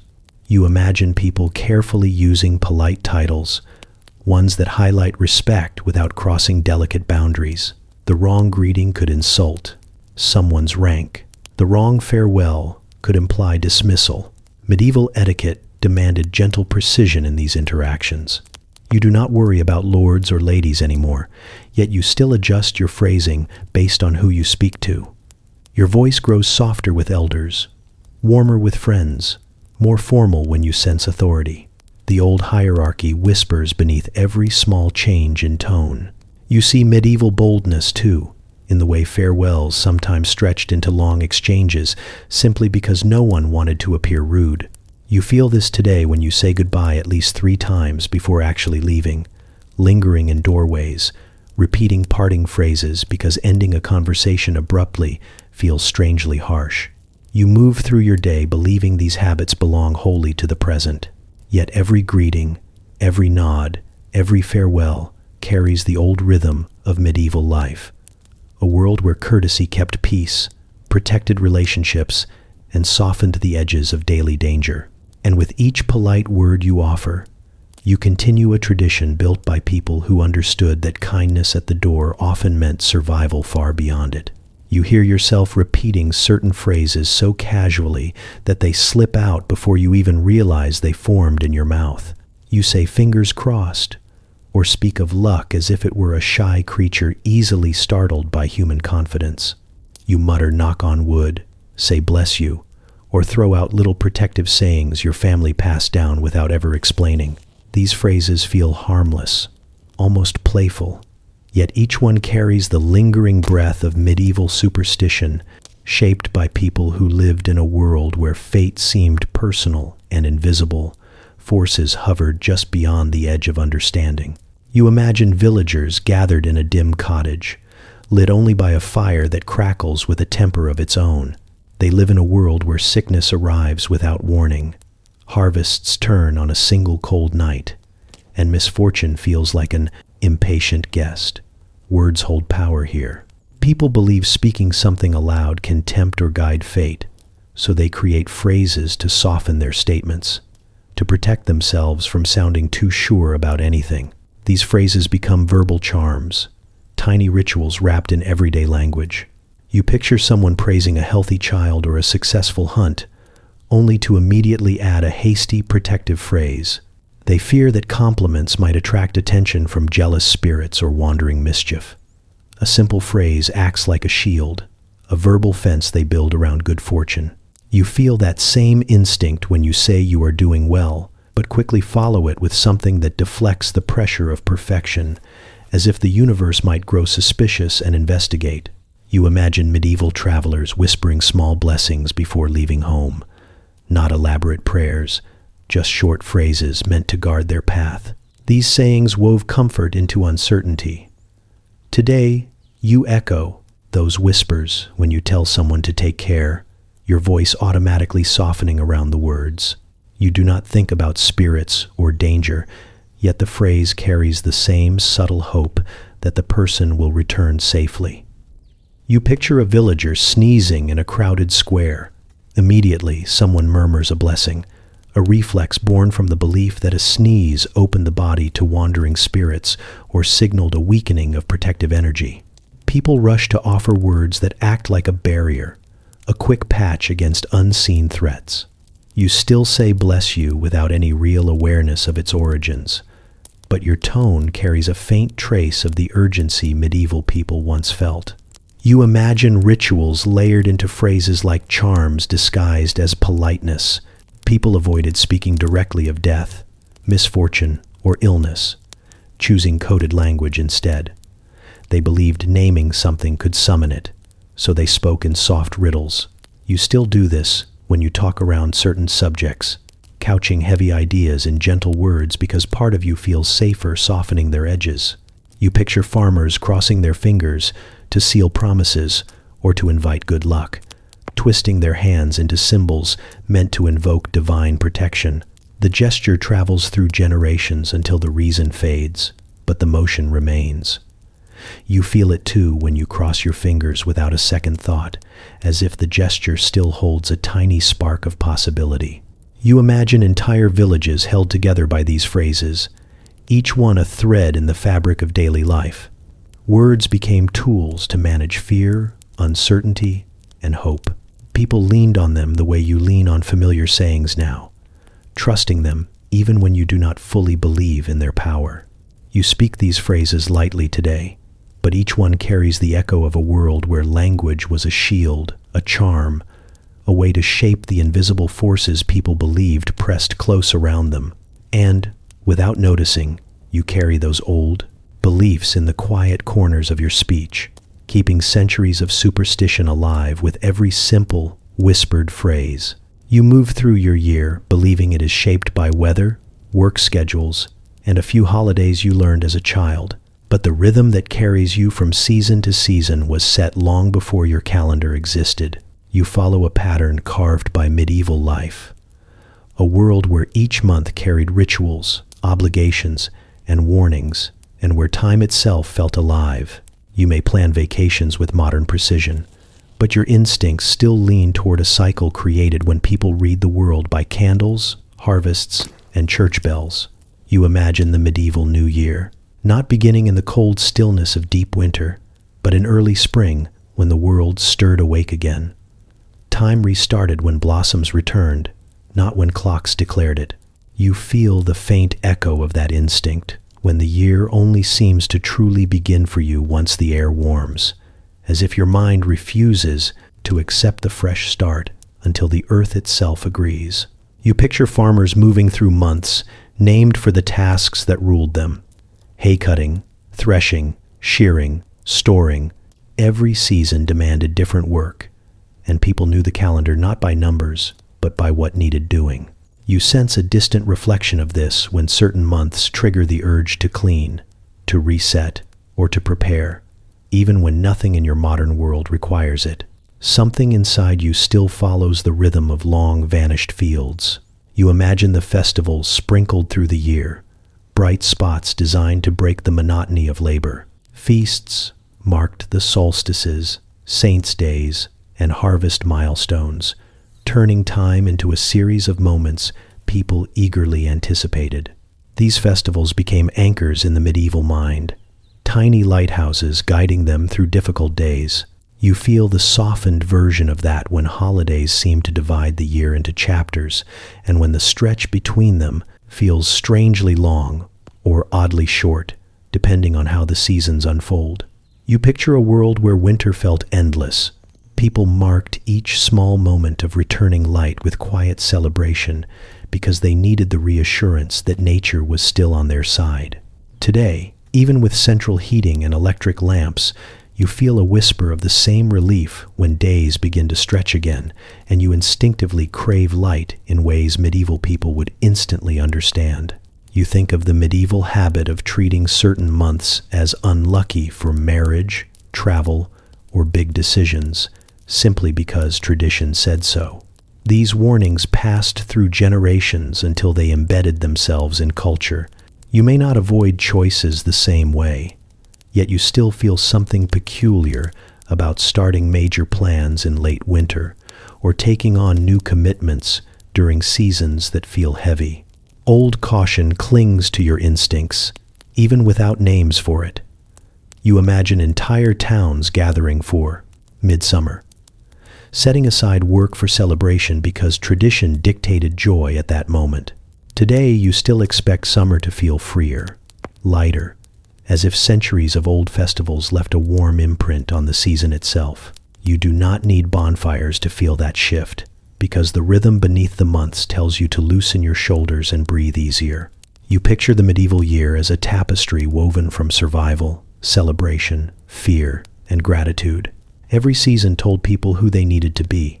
You follow a gentler version of that script, but the old cadence shapes your expectations more deeply than you realize.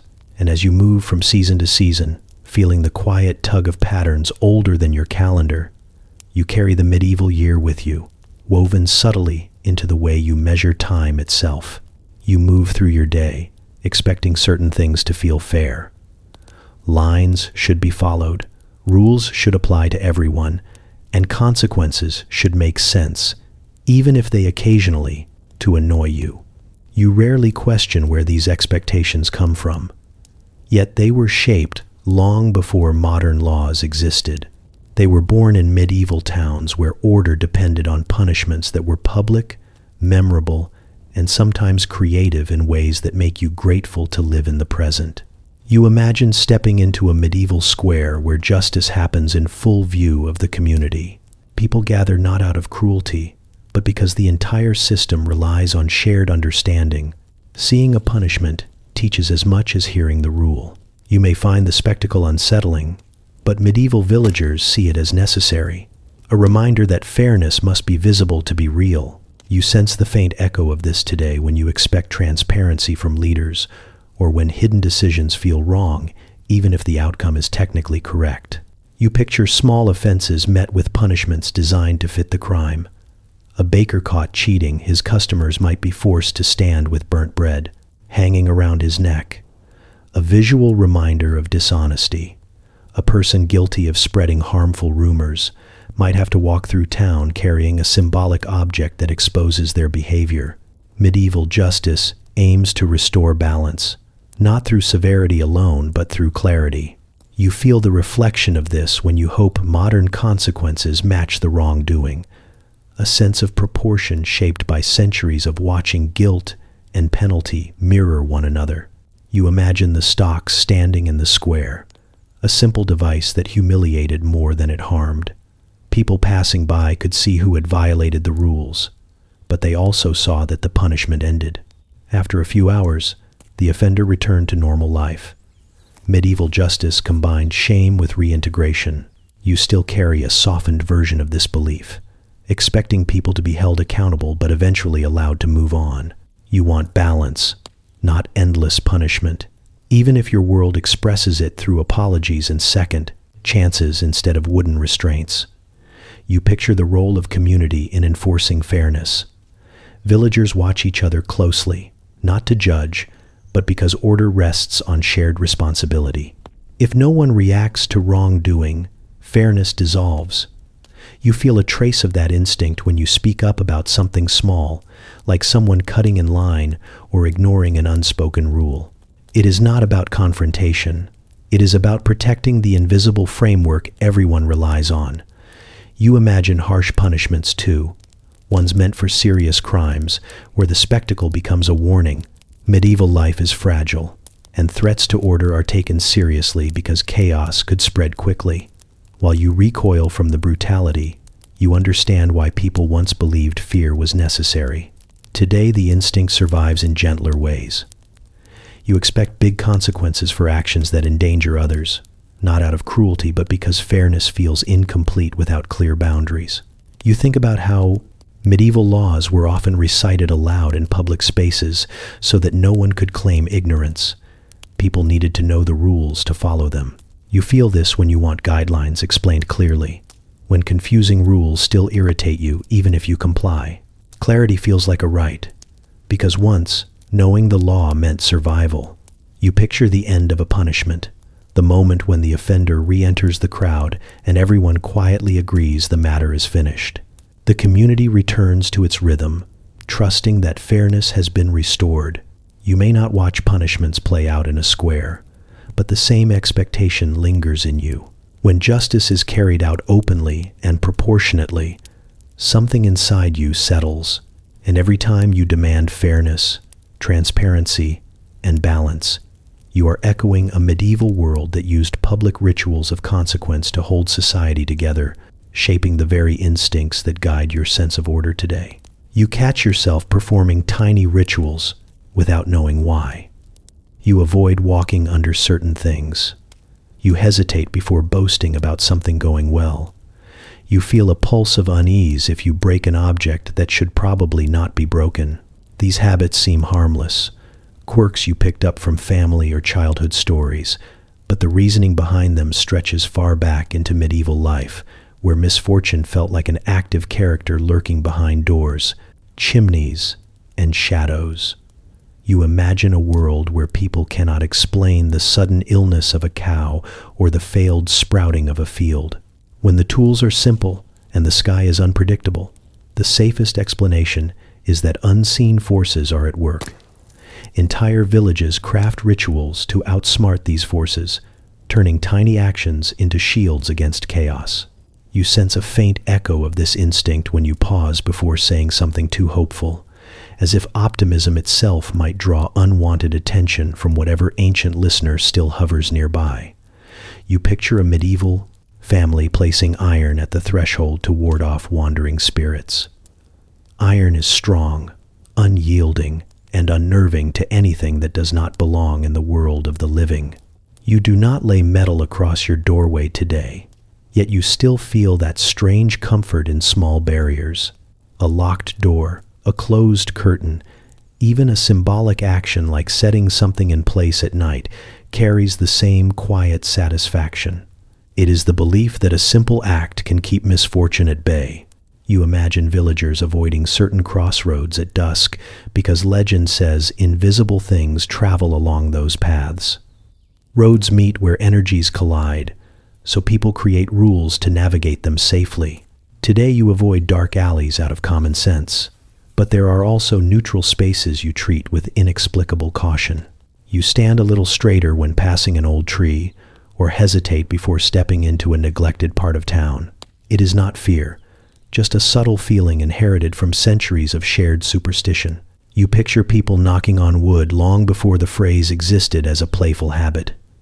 Trees once held spirits in folklore, and touching wood invited their protection or muffled your own too bold words. You still knock on wood lightly, half joking, but the gesture contains an older seriousness, a survival instinct wrapped in a friendly tap. You imagine someone spilling salt at a medieval feast, the grains scattering across a rough table. Salt is precious, so losing it feels like tempting misfortune. People quickly learn to counter it with a gesture, a pinch tossed over the shoulder, a symbolic payment to whatever lurking presence might take advantage. You still feel uneasy when something valuable falls or breaks unexpectedly, and you make small motions to fix the moment, even if they accomplish nothing practical. You picture entire communities shaping their behavior around omens. Birds flying in strange patterns, cracks in stone, sudden silence in the forest. These signs help people to navigate a world filled with uncertainty. You feel a softened version when you read meaning into coincidences, feeling that the world is not entirely random, even if you cannot explain why a particular moment feels charged.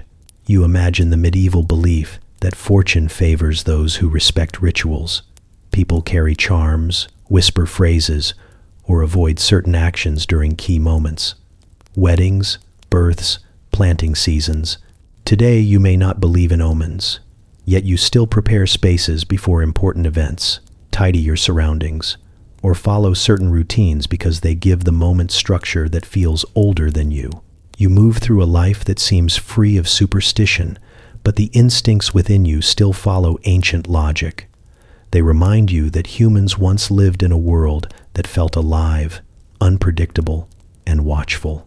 And every cautious phrase, every small gesture, every tiny ritual is a quiet conversation with that old world, carried forward through your hands without you ever noticing. You step into a store and expect prices to be clear, lines to be orderly, and transactions to feel predictable.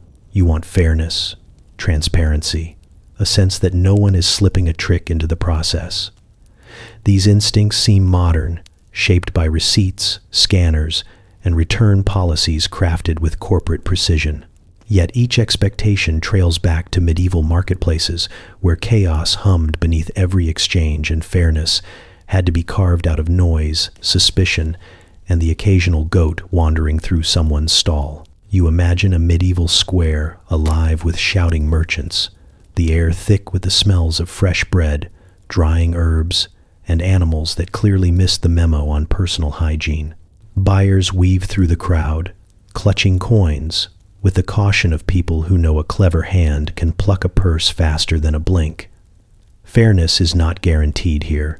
It must be performed. Merchants loudly declare their honesty, not because they enjoy theatrics, but because reputation is their only advertisement. You feel the faint echo of this when you check online reviews before buying something, trusting voices that vouch for fairness, the way villagers once trusted gossip carried by word of mouth. You picture the wooden scales used to measure grain with delicate ceremony. Merchants weigh out handfuls while customers lean in, eyes narrowed, watching for tricks. A thumb on the scale is more than a small cheat. It is an insult, an accusation that the customer is foolish enough not to notice. Today you still feel uneasy when you cannot see the process behind a charge or when a price seems to appear from nowhere. Transparency comforts you because long ago, fairness depended on visibility. You imagine the barkers who lure crowds with boasts and samples, offering slivers of cheese or sips of ale to prove their goods are genuine. This tradition survives in modern samples, little pieces of persuasion handed out freely, echoing the medieval rule that a fair merchant stands behind their product. You do not think of medieval cheese when you accept a tiny cup of something in a grocery store, but you are participating in an old method of building trust. You picture disputes erupting over faulty goods or short measures. Medieval markets rely on public resolution. A town official might step in, testing the scale or inspecting the merchandise while a curious crowd gathers. Fairness becomes a shared ritual, maintained by watchful eyes. You feel a quiet version of this when customer service resolves an issue in view of others, or when you witness someone question a price and receive confirmation. The presence of witnesses still reassures you, even in muted, modern form. You imagine traders traveling between towns, carrying not only goods, but also reputations. A merchant known for fairness benefits from goodwill that spreads along trade routes.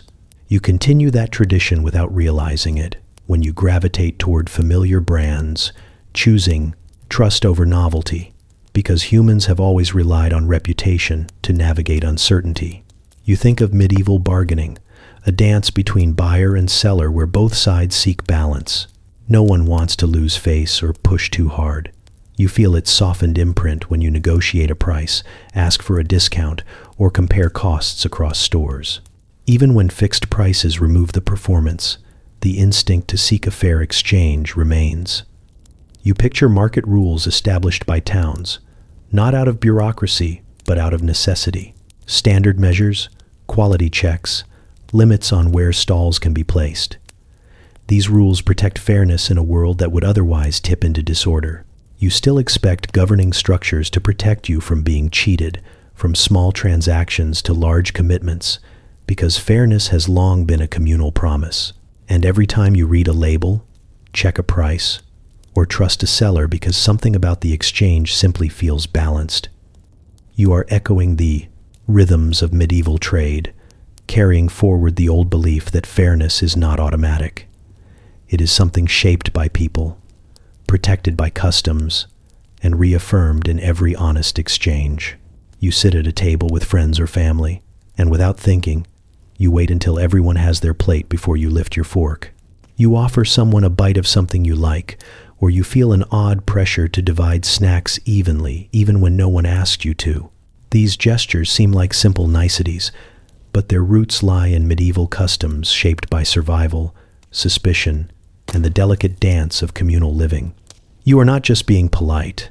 You are echoing rituals created when sharing food could reveal loyalty, forge alliances, or prevent disaster. You imagine a medieval table where people gather around a single pot, dipping spoons into a meal shared by the entire household. Food is precious, and eating together is more than convenience. It is a declaration of trust. Sharing means you belong. Withholding means something is wrong. Today, when you feel uneasy eating alone in a room full of people, part of that instinct comes from a time when isolation at mealtime signaled conflict or offense. You picture a lord hosting a feast, choosing where everyone sits with deliberate care. Those placed near him enjoy honor and safety.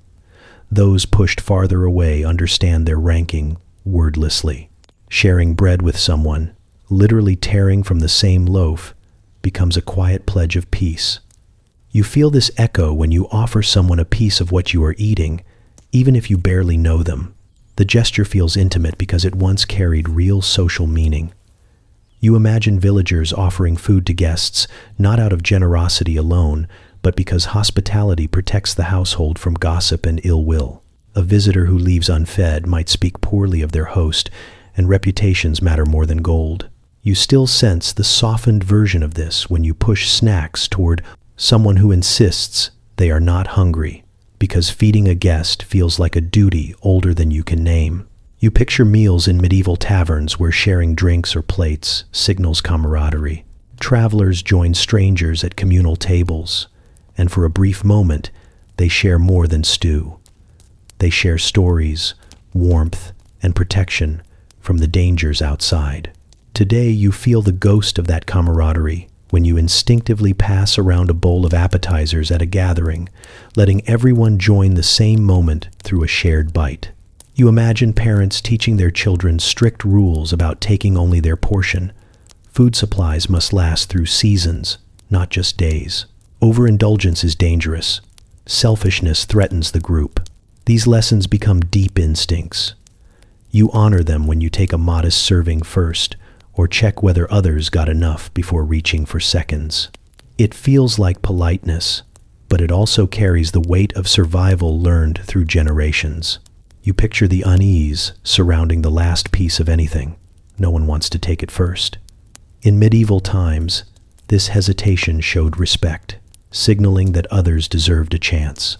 Today, the last slice of cake or final roll sits untouched until someone finally breaks the tension. It is not about hunger. It is about centuries of people proving humility by waiting. You imagine sacred meals, where food carries symbolic weight, bread and salt offered at the door, herbs tied to festivals, or shared dishes marking important transitions. These customs sink into culture even after their meaning fades. You feel them when certain foods appear on holidays, not because someone explained the symbolism, but because the tradition feels right in a way that resists questioning. You move through modern meals with ease, yet every small gesture echoes a world where sharing food was a map of relationships, power, fear, and trust. You follow the ritual without realizing its age, each bite woven with memories of tables long forgotten, where food was more than nourishment.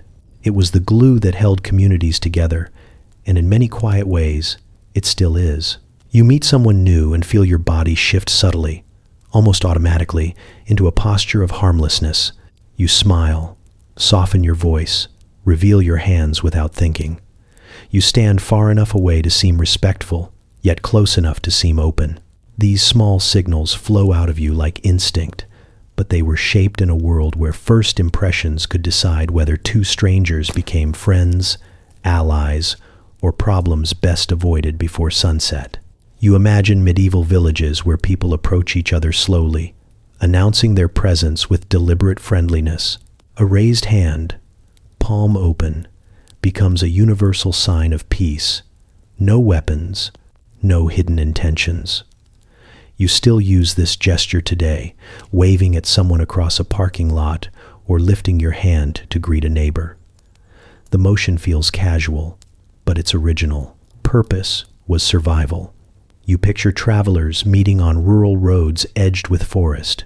They speak in gentle tones, offering light conversation about weather or travel, anything to ease the tension of chance encounters. The wrong tone could suggest bragging, boasting, or challenge. The right tone assures both sides that this meeting will remain uneventful. You echo this when you make small talk in elevators or greet strangers with a friendly nod, smoothing the edges of shared spaces that might otherwise feel sharp. You imagine families forming bonds with newcomers through simple rituals. Offering a drink, a meal, or a place near the fire turns a stranger into something safer. Hospitality is not just kindness, it is a strategy to reduce threat. Today you still offer water, coffee, or a snack to guests in your home, not because you fear conflict, but because hospitality softens the distance between people the way it always has. You picture knights removing their helmets when approaching, others exposing their faces to show trust. Hidden eyes could imply danger. Revealing one's face was a vulnerable gesture, a promise of honesty. You feel a faint echo of that when you remove sunglasses during a conversation or when you instinctively pull back a hood indoors. You are not holding a sword, yet your instincts still follow the old logic.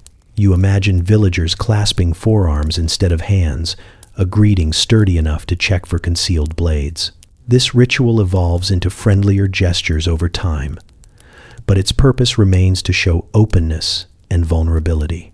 When you hug a friend, or pat someone's shoulder, or offer a handshake, you are demonstrating trust through touch, continuing a message once meant to prevent violence. You picture people exchanging harmless details about their lives, little stories that reveal origins, families, trades. These rituals allow others to place you within the social map. Knowing someone's background lowers uncertainty and builds connection. Today you mirror this when you share where you grew up, what you do, or how your day has been. The details seem trivial, but they are old keys to familiarity. You think of medieval feasts, where toasting together signals alliance. Raising a cup in unison proves no one intends harm. The drink is shared, the moment synchronized.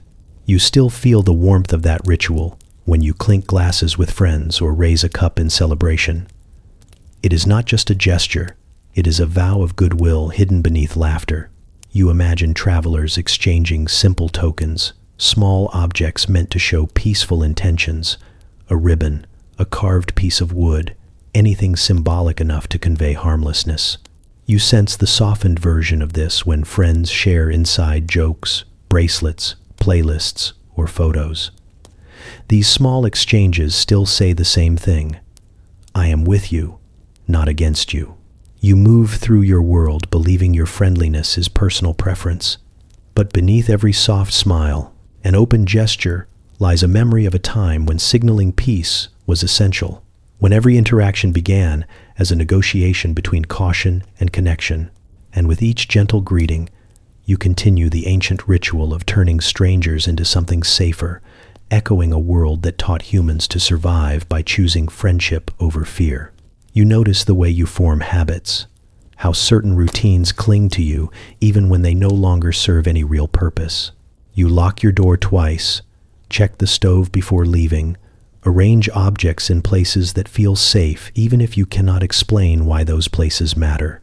You think these quirks belong only to you, shaped by personality or upbringing, yet they follow patterns older than your language.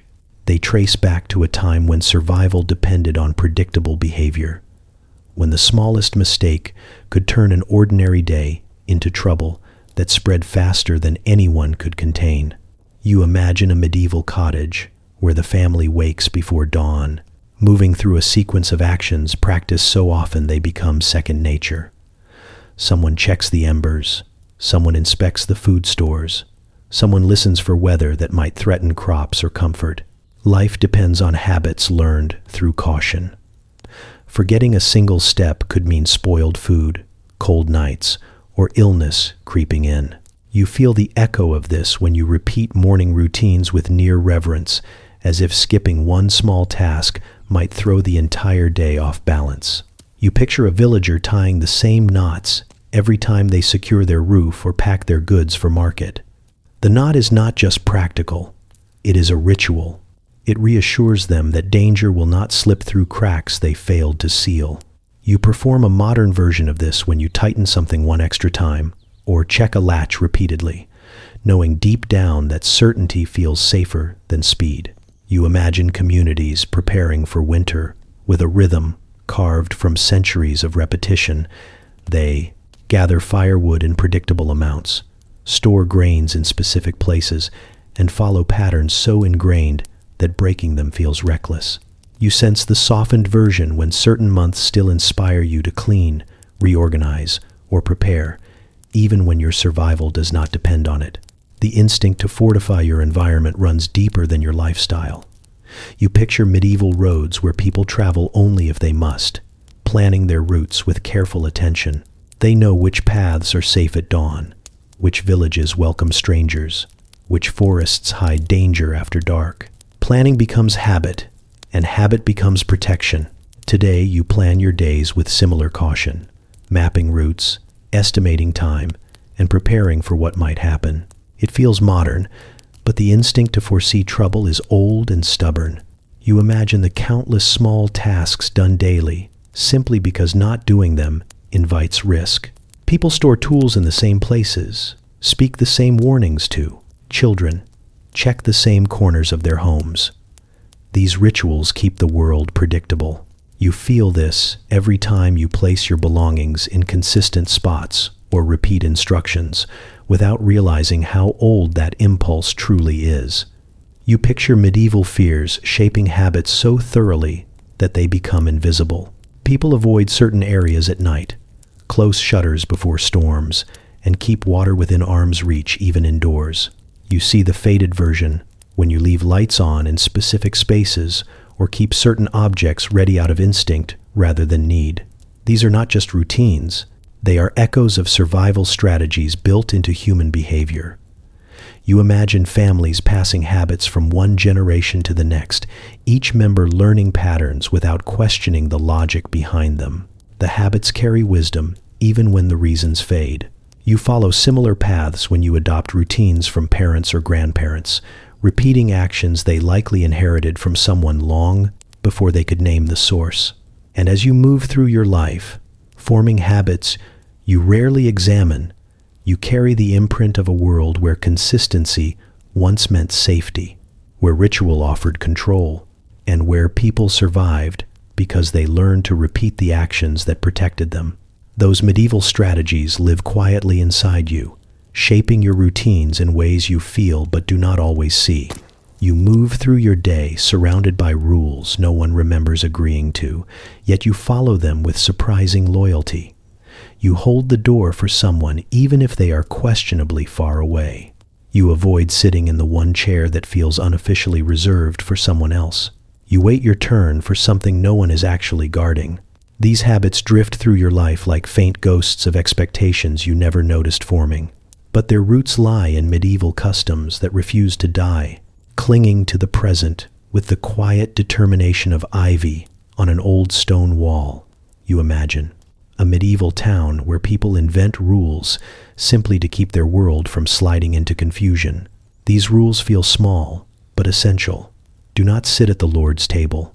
Do not use the best cup unless serving an honored guest. Do not disturb the village's communal tools. Over time, people forget the origin, but keep the behavior.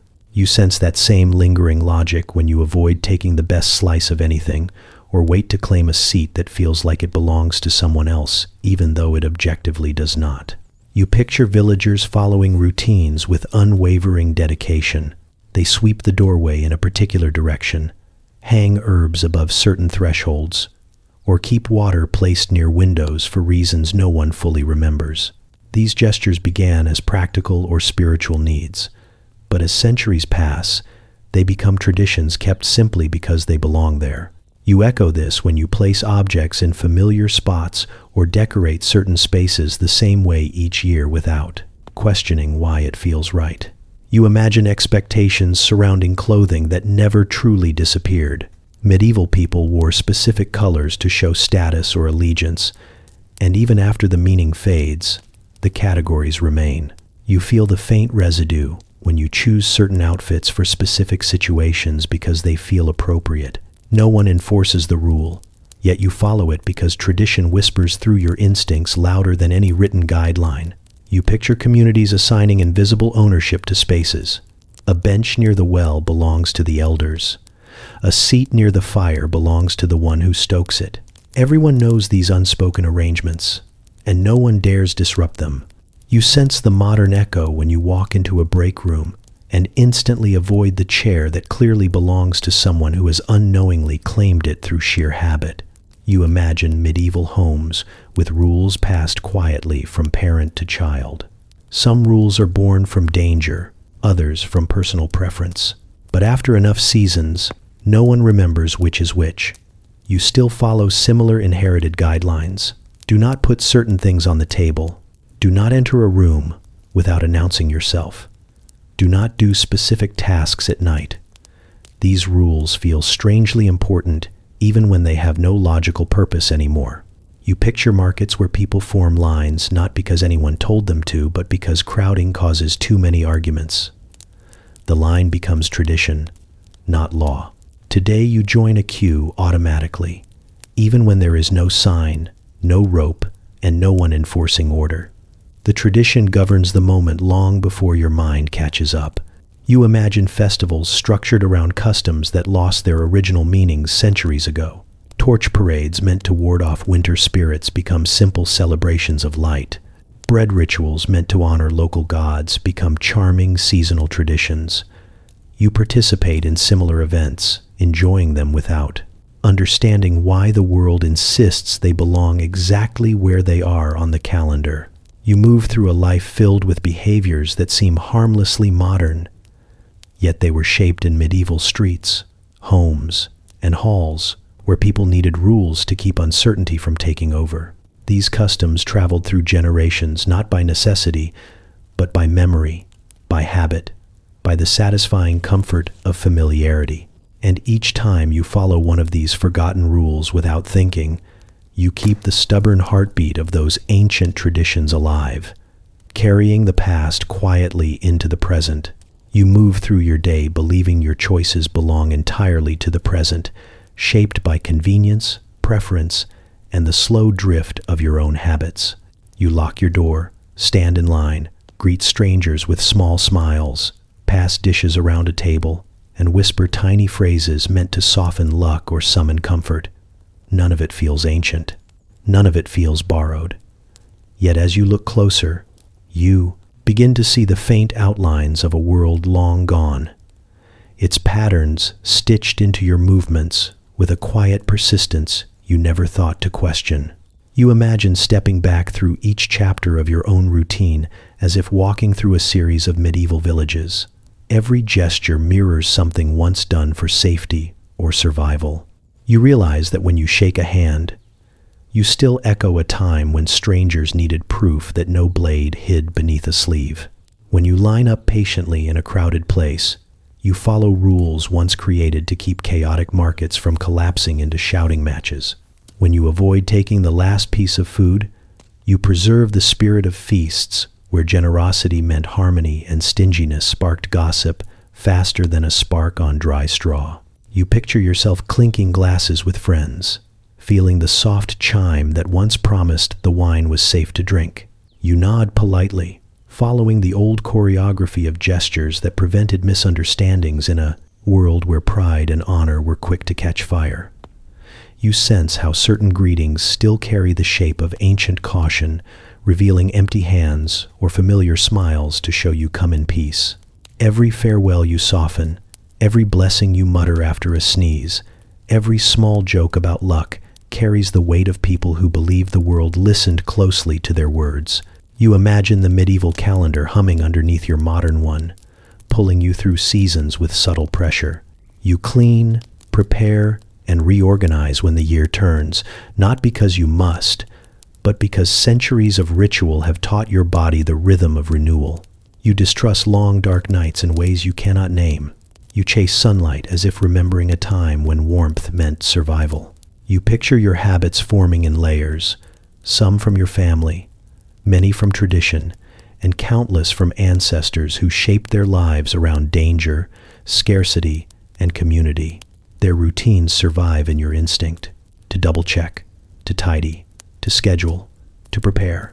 Even the way you choose seats in certain rooms or avoid others carries the echo of superstitions meant to ward off harm, long forgotten yet stubbornly alive. You imagine the rituals of fairness that ruled medieval markets, still guiding how you feel about prices, promises, and trust. You want the scale to be visible. You want the exchange to feel honest. You expect truth to stand in daylight where everyone can see it. These instincts were carved in public squares filled with merchants who earned their reputations through transparency, not paperwork. You picture all of these threads weaving together as you move, subtle and constant. You were not taught most of these behaviors deliberately. You inherited them the way you inherit a familiar path through woods you never consciously chose to walk. They linger because they worked. They carried people through hunger, fear, celebration, and change. They shaped the unspoken agreements that allow strangers to coexist without suspicion. You begin to realize something quietly profound. The medieval world never fully ended. It shifted, softened, and reshaped itself into the framework of your daily life. It lives in the tiny rituals you repeat without noticing, in the ways you protect yourself, greet others, seek fairness, and move through shared spaces with old instincts disguised as politeness. And as you continue through your day, you carry that history with you, a whisper from the past guiding your choices while you imagine yourself entirely modern, unaware that you walk side by side with centuries you cannot see.